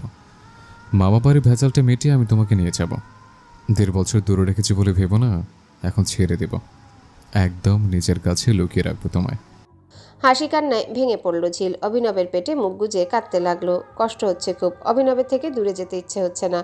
বড্ড মায়ায় জড়িয়ে গেছে, বেঁচে থাকাই মুশকিল হয়ে গেছে। সারাক্ষণ ভয় হচ্ছে, হারিয়ে ফেলার ভয়। ভোর 6টা নাগাদ ঢাকার সায়দাবাদ বাস কাউন্টারে বাস এসে থামলো। সারা রাত নির্ঘুম কেটেছে দুজনার। এই কয়েক ঘন্টায় নিজেদের বেদনার বিসর্জন দিতে হয়েছে। কিছু পেতে হলে কিছু ছাড়তে তো হবে, আর সব কিছু অতি সহজে হবে এমন তো নয়। বাস থেকে নেমে মনমরা করে রইল ঝিল। প্রচণ্ড মন খারাপ তার। অভিনব নিজের মনের অবস্থা বোঝাতে ইচ্ছুক নয়, কারণ এতে মেয়েটা আরও বেশি দুর্বল হয়ে যাবে। কোনো কথা বলছে না ঝিল। চোখের পানিগুলো গালে এসে শুকিয়ে রেখা হয়েছে। অভিনবের অন্তঃকরণে ব্যথা অনুভব হলো। ঝিলের হাত দুটো মুঠোবন্দি করে নিল। পরপর দুবার চুমু খেলো। ডুকরে কেঁদে উঠল মেয়েটা। আবেগকে লুকায়িত করার শক্তি তার নেই। অভিনবকে ছাড়া কিছু ভাবতে পারছে না। মেজাজের শীর্ষে চলে গেছেন ইব্বান শিকদার। রাগে গা ঘিন ঘিন করছে। তামিমের মুখে বিষাদের ছায়া। একটু দূরে দুহাত ভাঁজ করে দাঁড়িয়ে আছে সাদাত। শীতের মাঝেও ঘেমে গেছে ছেলেটা। ক্লান্তিতে চোখ মুখ ডেবে গেছে। ইব্বান নিজের রাগকে দমিয়ে অতিশয় শান্ত কণ্ঠে বললেন। লিটন শিকদার মাথা নিচু করে আছেন। ফোঁস করে দম ফেলে বললেন। তামিম এতক্ষণে মুখ খুলল। প্রচণ্ড ক্ষেপে যায় ইব্বান। সামনে থাকা গ্লাসটা ঠেলে ফেলে দেন। বিক্ষিপ্ত গ্লাসটা মেঝেতে গড়াগড়ি খেতে থাকে। শরীর কাঁপছে। মির্জা বংশ যে দোষ 30 বছর পূর্বে করেছে, সেই দোষের কোনো ক্ষমা নেই। তাহলে কিসের সখ্যতা তাদের সাথে? দোতলা থেকে নেমে আসে অভিনব। সব কিছু তার মাথার উপর দিয়ে যাচ্ছে। মামুনি কাচ্ছে, আর এদিকে চেঁচামেচি শব্দ। প্রচণ্ড রহস্যময় দ্বিধাদ্বন্দ্ব নিয়ে এগিয়ে যায় অফিস কক্ষে। দরজায় নক করে বলে, আসবো? অভিনবের মাত্রাতিরিক্ত শীতল কণ্ঠে সবাই ঘুরে তাকায়। ইব্বান চোখ দিয়ে সবাইকে ইশারা করেন। অভিনব সেটা দেখে ফেললেও কথা বাড়ায় না। হাসি মুখে তামিম এগিয়ে আসে। আরে ভাই, আসো না, নক করার কি প্রয়োজন? না, তেমন কিছু না। তামিম, একটা কথা বলতো, মামুনিরা কাঁদছে কেন? তামিমের মুখটা বিষাদে ভরে ওঠে। ফোঁস করে দম ফেলে সে। মুখের অভিব্যক্তি মুহূর্তে পাল্টে যায়। একরাশ কষ্ট নিয়ে বলে। আরফান ভাই হসপিটালে। হোয়াট? লিটন উঠে আসেন, অভিনবের কাঁধে হাত রেখে বলেন। অভিনব মাথা ঝাঁকায়, লোকেশন নিয়ে চলে যায়। ইব্বান স্বস্তির নিঃশ্বাস ফেলেন। লিটনের বুদ্ধিতে অভিনব এর কাছে বিষয়টা ধামাচাপা দেওয়া গেল। ছেলেটাকে এসব ভেজালে জড়াতে চান না উনি। রাহেলা চাচি, রহিমা চাচা কোথায়? তোমরা আন্টি সেফটি ট্যাঙ্ক নিয়ে আসো। রাফাতের ডাকে হুড়মুড়িয়ে আসে তারা। মাহিনকে ধরে সোফায় বসিয়ে দেয় রাফাত। ছেলেটার হাতের অবস্থা নাজেহাল, কাচের বোতলের বেশ কিছুটা অংশ ঢুকে গিয়েছে। অ্যান্টিসেপটিক এনে দিতে রাফাত যত্ন নিয়ে পরিষ্কার করতে থাকে। ঝাঁঝালো ব্যথায় আঁ করে আর্তনাদ করে ওঠে মাহিন। প্রচণ্ড বিরক্ত হয়ে রাফাত বলে, কেন এমনটা করতে গেলে? মারামারি করার মতো কিছু কি হয়েছিল? বোট নিয়ে বলছিলাম, কিচ্ছু বলিনি। বিনয় তো নয়, বরং অসভ্যদের মতো বাসায় টান এনে কথা বলে। আমার বোনের নামে খারাপ কথা বলে ছেড়ে দেব? হোয়াট? ঝিলের নামে কি বলছে? কোনোভাবে জেনে গেছে প্রায় সময় বাসা থেকে পালিয়ে যায় ঝিল। সেই কারণে দুটো নোংরা বাসা ব্যবহার করেছে। সহ্য হয়নি আমার। সামনে থাকা কাচের বোতলটা মাথায় ফাটিয়ে দেই। রাফাত দাঁত কিরমির করে উঠে, চোয়াল শক্ত হয়ে গেছে। আরফানের কল্লাটা কেটে ফেলতে পারলে শান্তি মিলত। রাফাত হাঁক ছেড়ে বলে, রহিম চাচা, বাবা, কাকাদের খবর দাও। বলবে গাজীপুর নিয়ে ঝামেলা হয়েছে, দ্রুত বাসায় আসতে। রহিম চাচা চলে যান। রাফাতের হাঁক দেওয়া ডাকে ছুটে আসে ঝিল। করিডোর থেকে মাহিনের হাতের অবস্থা দেখে অন্তরাত্মা কেঁপে ওঠে। শত হাত দূরে থেকে ভাইয়া বলে আর্তনাদ করে ওঠে। রাফাত হতচকিয়ে যায়। মাহিন নিজের হাত লুকাতে ব্যস্ত। ঝিলের চোখে অজস্র ধারার মেলা। রাফাত বলে, ভাইয়া ঠিক আছে, একটুখানি কেটে গেছে জাস্ট। থামো, তুমি এত রক্ত ঝরছে আর বলছো একটুখানি কেটেছে। বনু, আমি ঠিক আছি, একদম চিন্তা করিস না। মাহিনকে জড়িয়ে ধরে ঝিল। চোখের পানিগুলো বুক ফাটা আর্তনাদ। ভাইয়ের হাতটা জড়িয়ে ধরে, রক্তে মেখে যায় শরীর। কিছুক্ষণের মাঝে ডাক্তার এসে হাজির। ঝিলের মাথায় হাত বুলিয়ে মাহিন বলে, পাগলামি হয়েছে, রক্তের মাখামাখি হয়ে গেছিস। ফ্রেশ হয়ে আয়, ততক্ষণে আমরা ব্যান্ডেজটা করা হয়ে যাবে। নাক টেনে চলে যায় ঝিল। মাহিন দীর্ঘশ্বাস ফেলে। ঝিল সম্পর্কে আড়াল করতে চেয়েও পারছে না। ছোট থেকে ঝিলকে আড়ালে রেখেছে যাতে করে ঝিলের স্বাধীনতায় ব্যাঘাত না ঘটে। চারিদিকে শত্রুর অভাব নেই, কে কখন ক্ষতি করে দেয়। রুমে এসে ফ্রেশ হয়ে নেয় ঝিল। ভাইয়ের কাটা হাতটা মনে হতেই বুক জ্বলে ওঠে। কতটা ক্ষত হয়েছে। ফোনের নাম্বার ডায়াল করে ফোন দেয়। একবার রিং হতেই ফোন রিসিভ হয়, যেন ফোনেরই অপেক্ষায় ছিল। ছিল? ভাইয়া, কাল ফোন না দিতে পারার জন্য সরি। রাতে পাপার কাছে গিয়েছিলাম। সমস্যা নেই, নাস্তা করেছ? তুমি খেয়েছো? হ্যাঁ। শোনো, আমি হসপিটালে আছি, পরে কথা বলি। হসপিটাল? হুম। তুমি ঠিক আছো? কিছু হয়নি তো তোমার? হসপিটালে কেন? শান্ত হও, আমি ঠিক আছি। আমার এক ভাইয়ের অ্যাক্সিডেন্ট হয়েছে, মাথা ফেটে গেছে। কন্ডিশন কেমন? সেফই আছে, আমি রাখছি। আর আজ পাপা আর মম আসবে। আই উইশ সব কিছু ঠিক হয়ে যায়। সেটাই যেন হয়। ফোন রাখে ঝিল। বুক ভারী হয়ে গেছে। মৌনতার আসার কথা, এখনো আসছে না কেন? দুপুরের দিকে এক হাত ভর্তি শপিং ব্যাগ নিয়ে আসে মৌনতা। ঝিলের অবস্থা তখন দেখার মতো। সব থেকে বাজে বিষয় হলো মৌনতার বয়ফ্রেন্ডের সাথে ব্রেকআপ হয়ে গেছে, আর মেয়েটা এক গাদা শপিং করেছে। মনে এটা কি শুনছি? যা শুনেছিস তাই। আজব, ব্রেকআপ কেন হলো তোদের?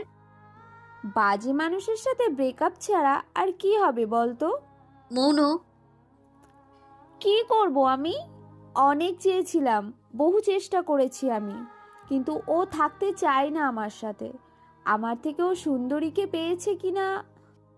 কথাগুলো চিৎকার করেই বলল মৌনতা। চোখ দুটো ভিজে গেছে। স্তব্ধ হয়ে বসে পড়ল ঝিল। ডিভাইনে থাকা ফ্লাওয়ার ভাসটা ছিটকে পড়ল পায়ে। খানিকটা ব্যথা পেলেও টু শব্দ করল না। চোখ দুটো ভিজে গেছে মেয়েটার। হঠাৎ করে মৌনতাকে জড়িয়ে ধরল। ডুকরে কাঁদছে মৌনতা। মনু, তুই একদম ভাববি না।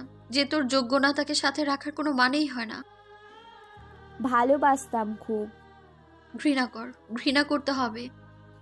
ঝিল, ঝিলকে জড়িয়ে ঝমঝম করে কাঁদছে মেয়েটা। নাকের পানি চোখের পানি একাকার হয়ে গেছে। দুই বান্ধবীর কান্না দেখে রোহন থমকে গেল। না চাইতেও রুমে ঢুকলো। চোখ দুটো খুলেই রোহনকে দেখতে পেয়ে ছিটকে দূরে সরে গেলেন মৌনতা। মৌনতার হঠাৎ এমন আচরণে ভ্রু কুঁচকে তাকায় ঝিল। কাঁদছিস কেন ঝিল? ভাইয়া তুমি? চোখে পানি কেন? আরে কাঁদবো না বলো, বান্ধবীর সাথে কতদিন পর দেখা। উফ বনু, সুন্দরবন থেকে এসে ফ্যাস ফ্যাস করে যাচ্ছিস। বাঘের সাথে প্রেম হলো না তো? ভাইয়া, রোহন হো হো করে হেসে উঠল, ঝিলও হাসলো। প্রচণ্ড অস্বস্তিতে পড়ে গেল মৌনতা। হাসবে নাকি কাঁদবে ঠিক ঠাউর করতে পারল না। পরিশেষে হেসেই ফেলল। কপালে বিন্দু বিন্দু ঘাম জমেছে। একটু আগেই অহেদ সরকার আর ইহরিমা সরকার এসেছেন। মামারা দরজা বন্ধ করে আছেন। ইহরিমা প্রচণ্ড ভেঙে পড়েছেন। অভিনব আশ্বস্ত করে বলল, প্লিজ মম, এভাবে হেরে যেও না। মামুনিরা কত খুশি হয়েছে দেখো, মামারও মেনে নেবেন। ইয়ারিমা প্লিজ, এভাবে কেঁদো না। গত 30 বছর ভাইদের জন্য কেঁদেই চলেছ। কি করি বলো তো? সবাই আমাকে দেখা মাত্রই ঘরে গিয়ে ডোর লক করে দিল।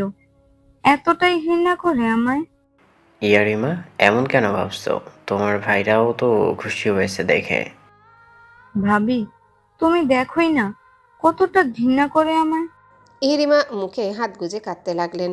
অহেদের বুক ভারী হয়ে গেল। 30 বছর পেরিয়েছে, ভালোবাসার কোনো কমতি রাখেননি। তবুও দিন শেষে ইহরিমার চোখে জল। অভিনবের ফোন বাজছে। ঝিল প্রচণ্ড টেনশনে আছে। অভিনব ফোন রিসিভ করলো না। টেক্সট করে জানালো পরে সব বলবে। মিনিট 15 বাদে দরজা খুলে গেল। বিস্ময়ে চেয়ে আছে সবাই। 3 ভাইয়ের চোখ মুখ শক্ত হলেও চোখ দুটো বলে দিচ্ছে প্রচণ্ড কেঁদেছেন। ইহরিমা উঠে দাঁড়ান, আলগা পায়ে এগিয়ে যায়। ইব্বান হাত দিয়ে বাধা দেয়। ইহরিমা শুনেন না। ভাইয়ের পায়ে লুটিয়ে পড়েন। অহেদ অবাক হন। তিনি তার স্ত্রীকে সর্বোচ্চ ভালোবাসার সম্মানে রেখেছেন। যদিও ইব্বান তার বড় ভাই, তবুও বুকের ভিতর মোচড় দিয়ে ওঠে। এক ভালোবাসার জন্য কতটা কষ্ট পেতে হচ্ছে। 30 বছর পরেও কি মেনে নেবেন না? আমাকে মাফ করা যায় না ভাইয়া? ইব্বানের গলা ধরে আসে। বোনকে আদর করে রুবি বলেই ডাকতেন। আড়ষ্টতা ছাড়াই আবেগের টানে বলে ফেলেছেন। ইহরিমা উঠে দাঁড়ায়, লিটনের কাছে যায়। মুখ ফিরিয়ে নিয়েও পারেন না উনি। সবার সামনে কেঁদে ওঠেন। ইহরিমা ভাইকে জড়িয়ে হো হো করে কেঁদে ওঠেন। মুজাহিদের বুক ভারী হয়। অস্ফুটন স্বরে বলে, ভাই বোনের মিলবন্ধনে অহেদ কেঁপে ওঠেন। এই ভালোবাসা ছেড়ে চলে এসেছিল ইহরিমা। ঠিক কতটা ভালোবাসলে এমন কাজ করতে পারে মানুষ? ইহরিমার প্রতি আজ মাত্রাতিরিক্ত শ্রদ্ধা জেগে উঠে ছলছল নয়নে বলে উঠলেন, আমার জীবনে আসার জন্য ধন্যবাদ ইয়ারিমা। কথাটা ধীরে বললেও পাশে থাকা অভিনবের কর্ণপাত হয়। বাবার দিকে তাকিয়ে চোখ ফেরায়। চোখ যেন থমকে গেছে ভালোবাসাতে। সত্যিই তো পরিবারের ভালোবাসাকে উপেক্ষা করে অন্য একজনের হাত ধরে চলে আসা এত সহজ? ঠিক কতটা ভালোবাসলে মানুষ পরিবার ছাড়ে? প্রেমালাপে মত্ত দুই হৃদয়। সময় 3টার কাছাকাছি, অথচ ফোনের দুপ্রান্তের মানুষ দুটির চোখে ঘুম নেই। একটু পরপরই হাসছে দুজনে। ঘড়ির কাঁটা ঢং ঢং করে উঠল। অর্থাৎ রাত 3টা বাজতে আর 5 মিনিট। দাঁত দিয়ে জিভ কাটে ঝিল। ফোনটা নামিয়ে রেখে 2 ঘন্টারও বেশি সময় চলছে। পিচেল হাসিতে মেতে উঠল। কখনো ভাবা হয়নি এভাবে প্রেম হবে, তাও আবার স্বামীর সাথে প্রেম। এই শোনো, বলো।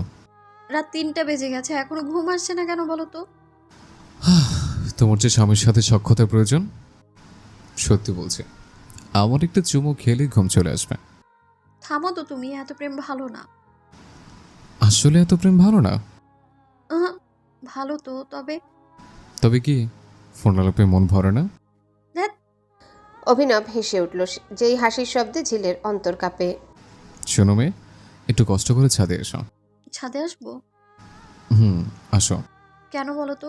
আবার ছাদে চলে আসলে না তো? ঝিলের রসিকতায় অভিনব দীর্ঘশ্বাস ফেলল। তোমার পাপারা যে সিকিউরিটি দিয়ে রেখেছেন, এতে করে একটা মাছিও গিলতে পারবে না। তাহলে ছাদে কেন আসবো? আসো না একবার। ভ্রু কুচকে উঠে দাঁড়ালো। এই মধ্যরাতে ছাদে কেন যাবে?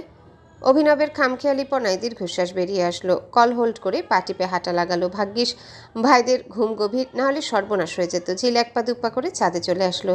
ছাদটা ঘুটঘুটে অন্ধকার। সুইচ টেপে আলো জ্বালিয়ে নিল। ফিসফিস করে বলল, এসেছি তো। চোখ বন্ধ করো। কেন? আরে করোই না। ঝিল আশেপাশে একবার তাকে চোখ দুটি বন্ধ করলো। কানে থাকা ফোনের মধ্যে দিয়ে অভিনবের ঘন ঘন শ্বাস শুনতে পাচ্ছে। বুকের ভিতর কেমন সুখসুখ অনুভূতি হলো। অভিনবের বুকে মাথা রাখার জন্য মনটা ছটফট করছে। পাগলামি করতে ইচ্ছে হচ্ছে। হঠাৎ করে ফোনের ওপাশ থেকে ধুম করে আওয়াজ হলো। ঝিল চমকে তাকালো। আকাশের দিকে তাকিয়ে হতবাক। ফানুসে ভরপুর পুরো আকাশ। যেদিকে তাকাচ্ছে শুধুই ফানুস। পুরো আকাশ যেন ফানুসের দখলে। ফোনটা কানে নিয়ে বলল, তুমি কোথায় বলো তো? তোমার বাসা থেকে পশ্চিমে যে দেখে আছে সেখানে। সত্যি? ভেতরে ঢোকার চেষ্টা করেছিলাম, তবে তোমাদের স্পেশাল পাহারাদের আমাকে কামড়াতে এসেছিল। অভিনবের কথাতে খিলখিল করে হেসে উঠে ঝিল। বাড়িতে এত সিকিউরিটি দেওয়া সত্যি হাস্যকর। ফোঁস করে দম ফেলে অভিনব অনুনয়ের সুরে বলে, একটু কর্নারে আসো না ঝিল, তোমাকে দেখবো আমি। ঝিল কর্নারে আসে। লাল আলোতে ঝিলকে দেখতে পায় অভিনব। প্রাণ যেন ফিরে এলো। একটু করে হাসে ছেলেটা। অভিনব ঝিলকে দেখতে পেলেও ঝিল দেখতে পায় না ওকে। প্রচুর মন খারাপ হয়। পরক্ষণে হাসি মুখে বলে, তুমি দাঁড়াও, আমি আসছি। অভিনবকে কিছু বলার সুযোগ দেয় না, তার আগে ছুট লাগায়। বাসা থেকে বের হয়ে ধীর পায়ে বাগানের দিকে এগিয়ে যায়। হঠাৎ কানে ভেসে আসে খটখট আওয়াজ। ঝিলের অন্তর্কণে পানি শূন্য অনুভব হয়। এই প্রথম পাপার ভাইদের ভয় হচ্ছে। ঝিল একটু ঝুঁকে তাকায়। রেস্ট হাউসে রোহনকে দেখতে পায়। রোহন ঘুরে তাকাতে কেউ একজন তাকে ঘুরিয়ে নেয়। ঝিল, এখানে কি করছিস তুই? মনু, তুই কখন ঘুম থেকে উঠলি? অনেক আগেই তোকে রুমে না পেয়ে আসলে কি হয়েছে বলতো, সুন্দরবন ঘুরতে ঘুরতে ঘরে মন টিকে না, আর শুধু প্রকৃতির সখ্যতা জাগে। বুঝলাম। তা সুন্দরবনেই মন হারালি? উফ মনু। মৌনতা ফিক করে হেসে ওঠে। ঝিলের এক বাহুতে টান দিতেই পেছন থেকে রোহনের কণ্ঠ, ভাইয়া, আমি আর মনু এখানে এত রাতে? এমনি এসেছিলাম হাওয়া বিলাস করতে। তুমি গেস্ট হাউসে কেন? একটু দরকার ছিল, ফাইল টাইল রেডি করতে হচ্ছে। খটখট আওয়াজ হবে, তাই গেস্ট হাউসে চলে এসেছে। মৌনতা এক পলক তাকালো, পরক্ষণে মুখ ফিরিয়ে নিল। হাঁসফাঁস করতে করতে বলল, 3:30 বাজে ঝিল, চল এবার ঘুমাতে যাই।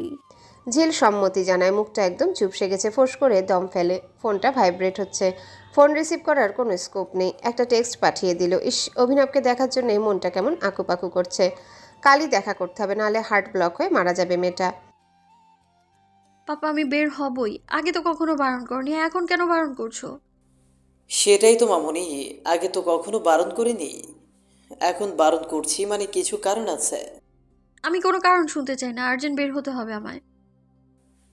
মামুনি, এই ঝিল, এই ভোর সকালে কোথায় বের হচ্ছিস? বের হতে দিলে তো ভালো লাগে না এই পরিবারে থাকতে। সারাক্ষণ মাথায় ভয় নিয়ে চলতে হয়। এভাবে মানুষ বাঁচে বলো তো? থাক না, আঙ্কেলরা যখন বারণ করছে নিশ্চয়ই কোনো। প্লিজ মনু, তুই জানিস না কতটা জরুরি বের হওয়া। কথাটুকু বলেই ঝরঝরে কেঁদে উঠল ঝিল। হতবুদ্ধি হারিয়ে ফেলে মৌনতা। সাধারণ একটা বিষয় ভাবে কাঁদে কেউ। ঝিলের দিকে নিষ্পলক চেয়ে থাকে মেয়েটা। ঝিলের বের হওয়ার রহস্য উন্মোচন করতে গিয়ে দীর্ঘশ্বাস বের হয়ে আসে, তবুও বলে, তুই ঠিক কী কারণে বের হতে চাস বলতো ঝিল? এড়িয়ে যেতে গিয়েও পারে না। বেহা এমন দমিয়ে রাখা ভালোবাসাটুকু প্রকাশ করতে চায়। এক পর্যায়ে সমস্ত কিছু বলে দেয় মেয়েটা। জ্ঞান হারানোর উপক্রম মৌনতার। এত কিছু হয়ে গেল। ভাইয়ার সাথে দেখা করব আমি? হচ্ছে না তো, পাপা তো যেতেই দিচ্ছে না। আচ্ছা চল, আমি বলে দেখি। চোখ মুছে উঠে দাঁড়ায় ঝিল। সর্বকালের লেট মৌনতা আজ 5 মিনিটেই তৈরি হয়ে যায়। মৌনতার উন্নতিতে ফিচেল হাসে মেয়েটা। জাফরের পাশে বসে তোষামত করছে মৌনতা। মেয়েটার এমন আচরণে লজ্জিত জাফর। মৌনতার মাথায় হাত রেখে বলে, জানোই তো আমাদের শত্রুর অভাব নেই, এখন বের হলে যদি কিছু হয়ে যায়। আঙ্কেল, কিছু হবে না। আচ্ছা আপনিই বলুন, মেয়েটা এই ভয়ের কারণে সারা জীবন ঘরবন্দি থাকবে? সেটা নয় মা, কিন্তু চলে আয় মনু, এখানে বসে নিজের এনার্জি লস করে কোনো লাভ নেই। আমি যে শক্তিহীন মেয়ে তার চোখে আঙুল দিয়ে দেখানো হচ্ছে। এতদিনের বলা সব কথাই মিথ্যে। ঝিলের কথাতে অবাক হলেন জাফর। মেয়েটার এমন অভিমানে বুক ভারী হয়।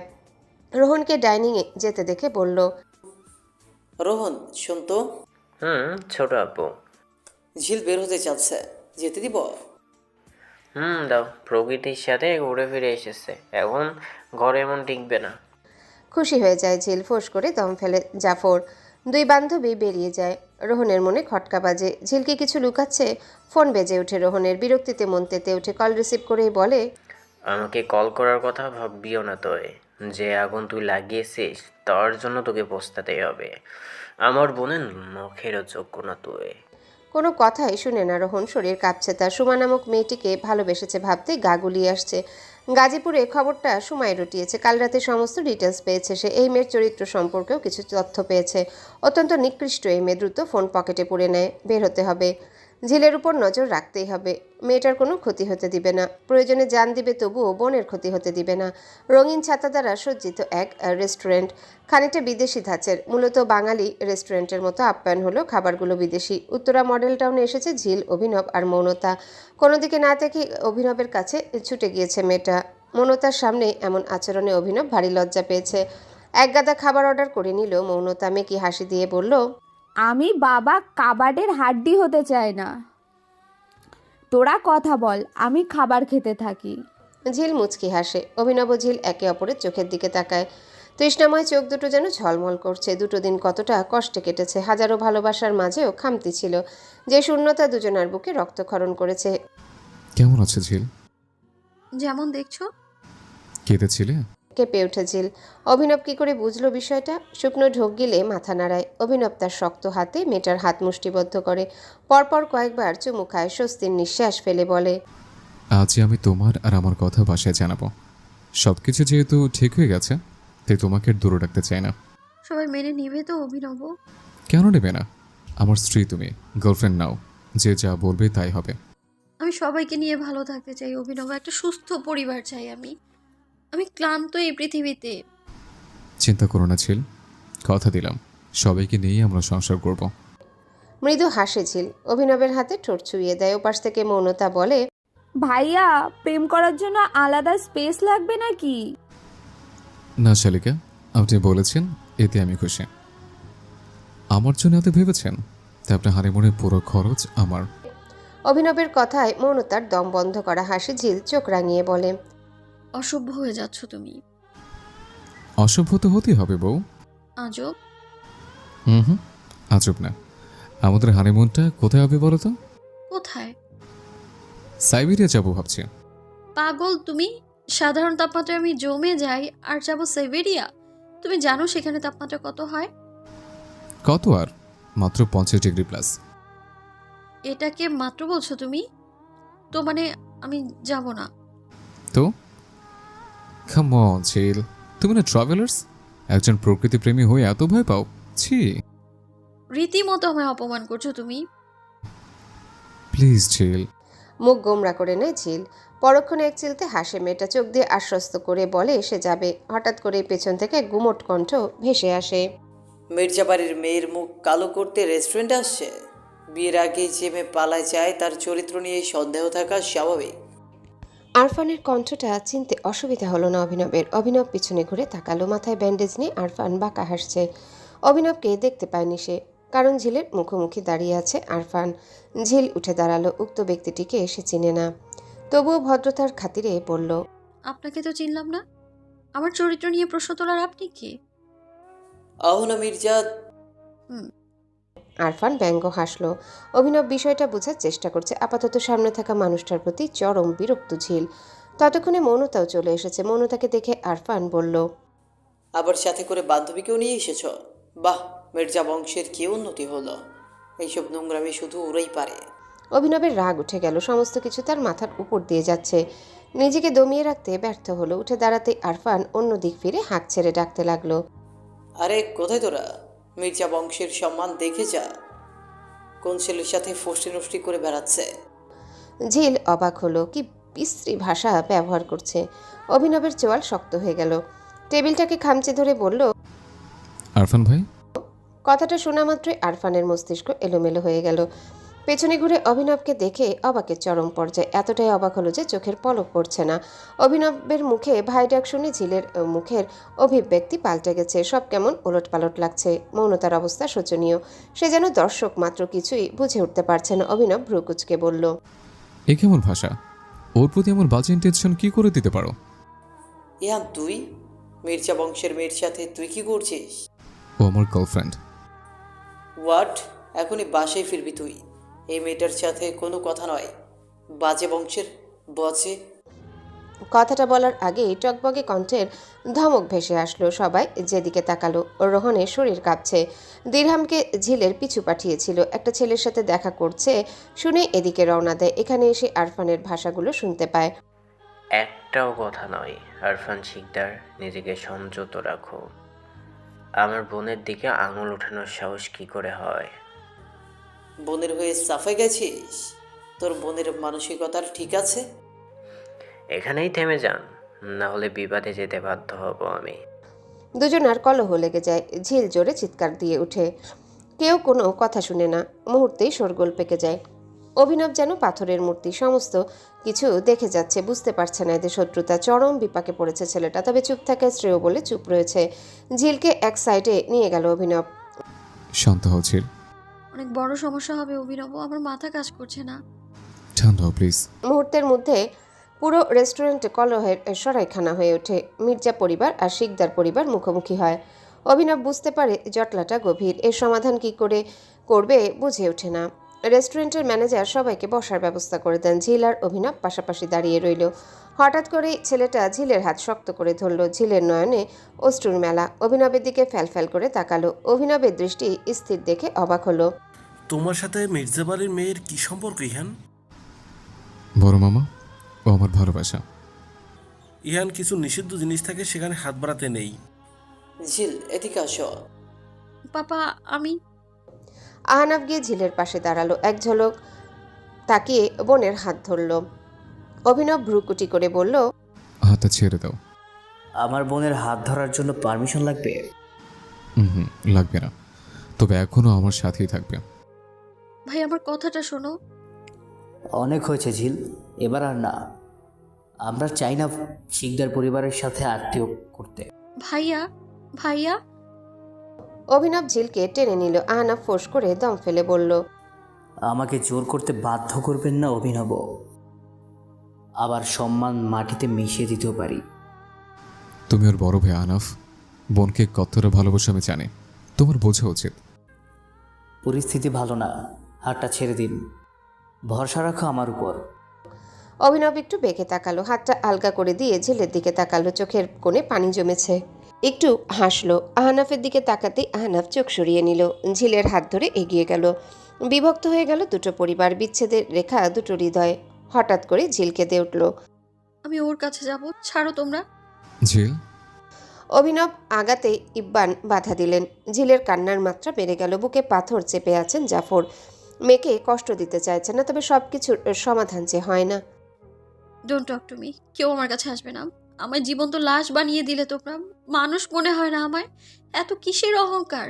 শিকদার বংশের সাথে ঝামেলা হয়েছে তো অভিনবের কি দোষ? আমার থেকে কেন আলাদা করে দিলে তুমি ওকে? ঝিল মামুনি, তুমি কেন বুঝতে চাইছো না? ওই ছেলেটার সাথে তোমাকে জুড়ে দিতে পারি না আমরা।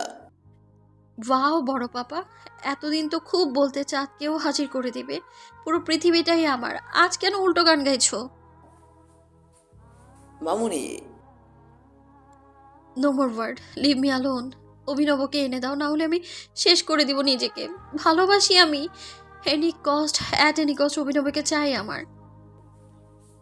মামুনি। হাতে থাকা ফোনটা আয়নায় ছুঁড়ে মারে ঝিল। আয়নার একপাশ ভেঙে পড়ে। তার থেকে এক টুকরো আয়না নিয়ে নিজের হাতে লাগিয়ে দেয়। রক্তে মাখো হয়ে যায় তার হাত। ইব্বান এগোতে আসলেই ভয়ঙ্কর গর্জন করে উঠে। জাফরের চোখে পানি। ব্যথাটা বোধহয় বুকে লেগেছে। পাঁচ ভাই হন্তদন্ত হয়ে পড়েছে। ঝিলের শরীরের রক্ত দেখে পাগল প্রায় অবস্থা। হঠাৎ করে মেয়েটা জ্ঞান হারায়। একটা শত্রুতার জন্য ঝিল কেন সাফার করবে বলো তো? তাছাড়া ওদের মাঝে তো কোনো ঝামেলা নেই, তাহলে সমস্যা কোথায়? রোহন, শান্ত হও তুমি। চাইলেই সব ঠিক হয় না। কেন ঠিক হবে না? এরিমা সরকারকে মেনে নিয়েছে শিকদার বংশ, তাহলে আমাদের সাথে কেন শত্রুতা? মনিরুল এতক্ষণ চুপ করেছিলেন। ব্যথাতুর জায়গায় আবারও ব্যথা অনুভব হলো। ফোঁস করে শ্বাস ফেললেন। একটা ছবির ফ্রেম বের করলেন। ছবিটা তার স্ত্রীর। বার কয়েক হাত বুলিয়ে বললেন, তোমার মাকে খুব ভালোবাসি রোহন। এহরিমা তোমার মায়ের বান্ধবী। অহিতকে ভালোবাসতো খুব, কিন্তু শিকদার বংশ তা মেনে নেয়নি। পূর্ব পরিচিত শিকদার বংশ, সকলের সাথে বেশ ভালো বন্ধুত্ব। তোমার মাকে কথা দেয় আহদের সাথে এহরিমাকে পালিয়ে যেতে সাহায্য করব। অন্যায় করেছিলাম সেদিন, তবে সেটা ছিল পরিস্থিতি। দুটো ভালোবাসাকে আলাদা করতে চেয়ে ওরা উচিত করেনি। শিকদার পরিবারে অসম্মান হয়েছিল খুব। বিশ্বাস করো, সেটা আমি চাইনি, তবে উপায় ছিল না আমার। তারপর থেকেই মিত্রতা হয়ে ওঠে শত্রুতা। শিকদার পরিবার মির্জা পরিবারকে ঘৃণা করে, আর আমরাও শিকদার পরিবারকে ঘৃণা করি। বা আজ কেন উল্টো বলছো? ঝিল আর অভিনবকে আলাদা করছো? দোষটা তোমাদের ছিল আব্বু, ক্ষমা চেয়েও নাও। রাফা, কি বলবো আমি? ঝিলের দিকে তাকাও একবার, চোখ মুখ কেমন হয়ে গেছে। ভাইয়া ক্ষমা চাইবে না রাফাত। আর রোহন বোনকে ভালোবাসার দোষের নয়, তবে সব আবদার পূরণ হয় না। জাফরের কথায় সবাই অবাক হলো। ইবান বললেন, থামো তুমি, আমরা নত হব না। রোহন কিছু বলবে তার আগে চলে যায় ওনারা। রাফাতের রাগ হলো, রাগে গজগজ করতে লাগলো। কেউ মাথা নত হবে না, এত অহংকার ভালো নয়, শেষে ভুগতে না হয়। মম এমন কেন বলছো? আমি চাই না তোমার সাথে মামাদের সম্পর্ক নষ্ট হোক। ঝিল আমার আছে আর আমারই থাকবে, তবে পরিস্থিতি সামলাতে হবে অন্যভাবে। পুরনো বন্ধুত্ব ফিরিয়ে নিতে হবে। জানো তো, ক্ষততে টান পড়লে পুরনো স্মৃতি মনে পড়ে, তেমনই কিছু করতে হবে। মেয়েটার জন্য খারাপ লাগছে, কতটা ভালোবাসে তোকে। ভাইয়ারা এখনো রেগে আছেন। আচ্ছা বলতো, আমি করেছি, ওদের কেন শাস্তি দিচ্ছে বলতো? মম প্লিজ, ঝিলকে স্ট্রং থাকতে হবে, আর তোমাকেও। আমি বলেছি ওকে ওর মা ফিরিয়ে দিব। মেয়েটা খুব ভালো, জানো তো, উজাড় করে ভালোবাসো আমায়। ইহরিমা স্বস্তির নিঃশ্বাস ফেললেন, ছেলের মাথায় হাত বুলিয়ে বললেন, 1.5 বছর দূরে রেখেছিস অভিনব। একটা মেয়ের মন কতটা ভেঙে যেতে পারে ভেবে দেখেছিস? সরি মম, আমি তো তখন। তখন কি? তখন ভালোবাসতে না আর এখন ভালোবাসো? আমি তো জানতাম আমার ছেলে দায়িত্ববান। বিয়ে করা স্ত্রীকে কি করে ফেলে গেলে? অহেদের কথাতে মাথা চুলকায় অভিনব। আসলেই চরম ভুল করেছে সে, তবে সব ছিল পরিস্থিতির খেলা। অভিনব ভেবে রেখেছে মামাবাড়ি সবাইকে বিয়ের বিষয়টা জানাবে, তবে সমস্যা হচ্ছে আগুনে ঘি ঢাললে আগুন তত তেতে ওঠে। ঘি ঢালাটা কি উচিত হবে? শোন অভিনব, ঝিলিকের একটু খোঁজ নেয়। মেয়েটা কেঁদে অবস্থা খারাপ করে ফেলেছে নিশ্চয়। অভিনব ঠোঁট দুটো প্রসারিত করে, একটু ভাবে ঝিল নিজেকে সামলাতে পেরেছে তো? মেয়েটা মাঝে মাঝে এতটা বেখেয়ালি হয় যে ভাষায় প্রকাশ হবে না। বেশ কিছুক্ষণ ভেবে ঝিলকে কল লাগালো। কয়েকবার রিং হলো, তবে ফোন রিসিভ হলো না। প্রচণ্ড চিন্তা হলো, হয়তো আশেপাশে মানুষ আছে ভেবে আর কল দিল না। ফোনে মেসেজের আওয়াজ ভেসে আসলো। আরফান মেসেজ দিয়েছে। ছেলেটা সরি বলতে বলতে পাগল হয়ে গেল। অভিনব এতবার বলল তবুও শুনছে না। যখন থেকে জেনেছে ঝিলের সাথে বিয়ে হয়েছে অভিনবের, তখন থেকে লজ্জায় মাথা নিচু করে আছে। অভিনব একটু করে হাসলো, টাইপিং করে বলল, সাহায্য করবে আরফান ভাই? তুমি তো জানো আমাদের বিয়ের কথা, একটা পথ খুঁজে দাও না প্লিজ। মেসেজটা সেন্ড করা মাত্রই অভিনবের ফোন বেজে উঠল। ঝিল ফোন করেছে। অভিনব এতটাই উত্তেজিত ছিল যে ফোন রিসিভ করা হলো না। দ্বিতীয়বার রিং হতেই রিসিভ করে ফেলল। হ্যাঁ ঝিল, তুমি ঠিক আছো? ঠিক নেই, আপনার জন্য নিজেকে রক্তাক্ত করেছে। রোহন মজা করছো আমার সাথে? না, আপাতত ঘুমাচ্ছে। একটু আগে ডক্টর ইনজেকশন পুশ করে দিয়েছে। বুঝে উঠতে পারছি না মেয়েটা কেন আপনাকে এত ভালোবাসে। কয়েকদিনের পরিচয়ে এত ভালোবাসা? অভিনব আর কথা বাড়ালো না, ফোনটা রেখে দ্রুত বেরিয়ে পড়ল। ঝিলকে দেখতেই হবে, মেয়েটা এমন বোকামি কি করে করলো। রক্তিম আকাশে মেঘের মেলা, মেঘ নাকি কুয়াশা ঠিক ঠাউর করা যাচ্ছে না। শীতের পরিযায়ী পাখিরা মাথার উপর দিয়ে ডানা মেলে উড়ে যাচ্ছে। কুয়াশা যেন আকাশকে চাদরে মুড়িয়ে নিয়েছে। সূর্যের দেখা মেলা ভার। অভিনবের মন খারাপ। আর 4 দিন হলো ঝিলের সাথে দেখা হয় না। কয়েক মিনিট ফোনে কথা বলে কি মন ভরে?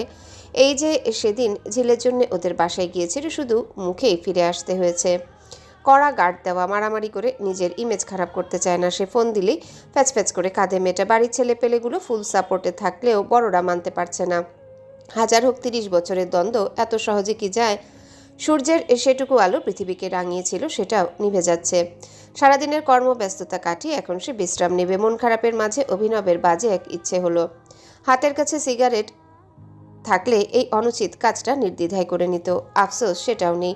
হঠাৎ ছোট ছোট পায়ের আওয়াজ এলো। পেছনে ফিরতেই ফুল আর রূপাকে দেখতে পেল। অভিনব এগিয়ে ফুলকে কোলে তুলে বলল, কি হচ্ছে ফুলছুটি? দুপুরে খেতে আসলে না কেন ভাইয়া? খেতে ইচ্ছে করছে না যে আমার? ফুল রূপার দিকে তাকালো। রূপা একটু এগিয়ে এসে বলল, রূপা, তোমার এখনো লাঞ্চ করোনি? রূপার ফুল মাথা কাত করলো। অভিনবের ভেতরের লুকায়িত দীর্ঘশ্বাসটা কেমন করে যেন বেরিয়ে আসলো।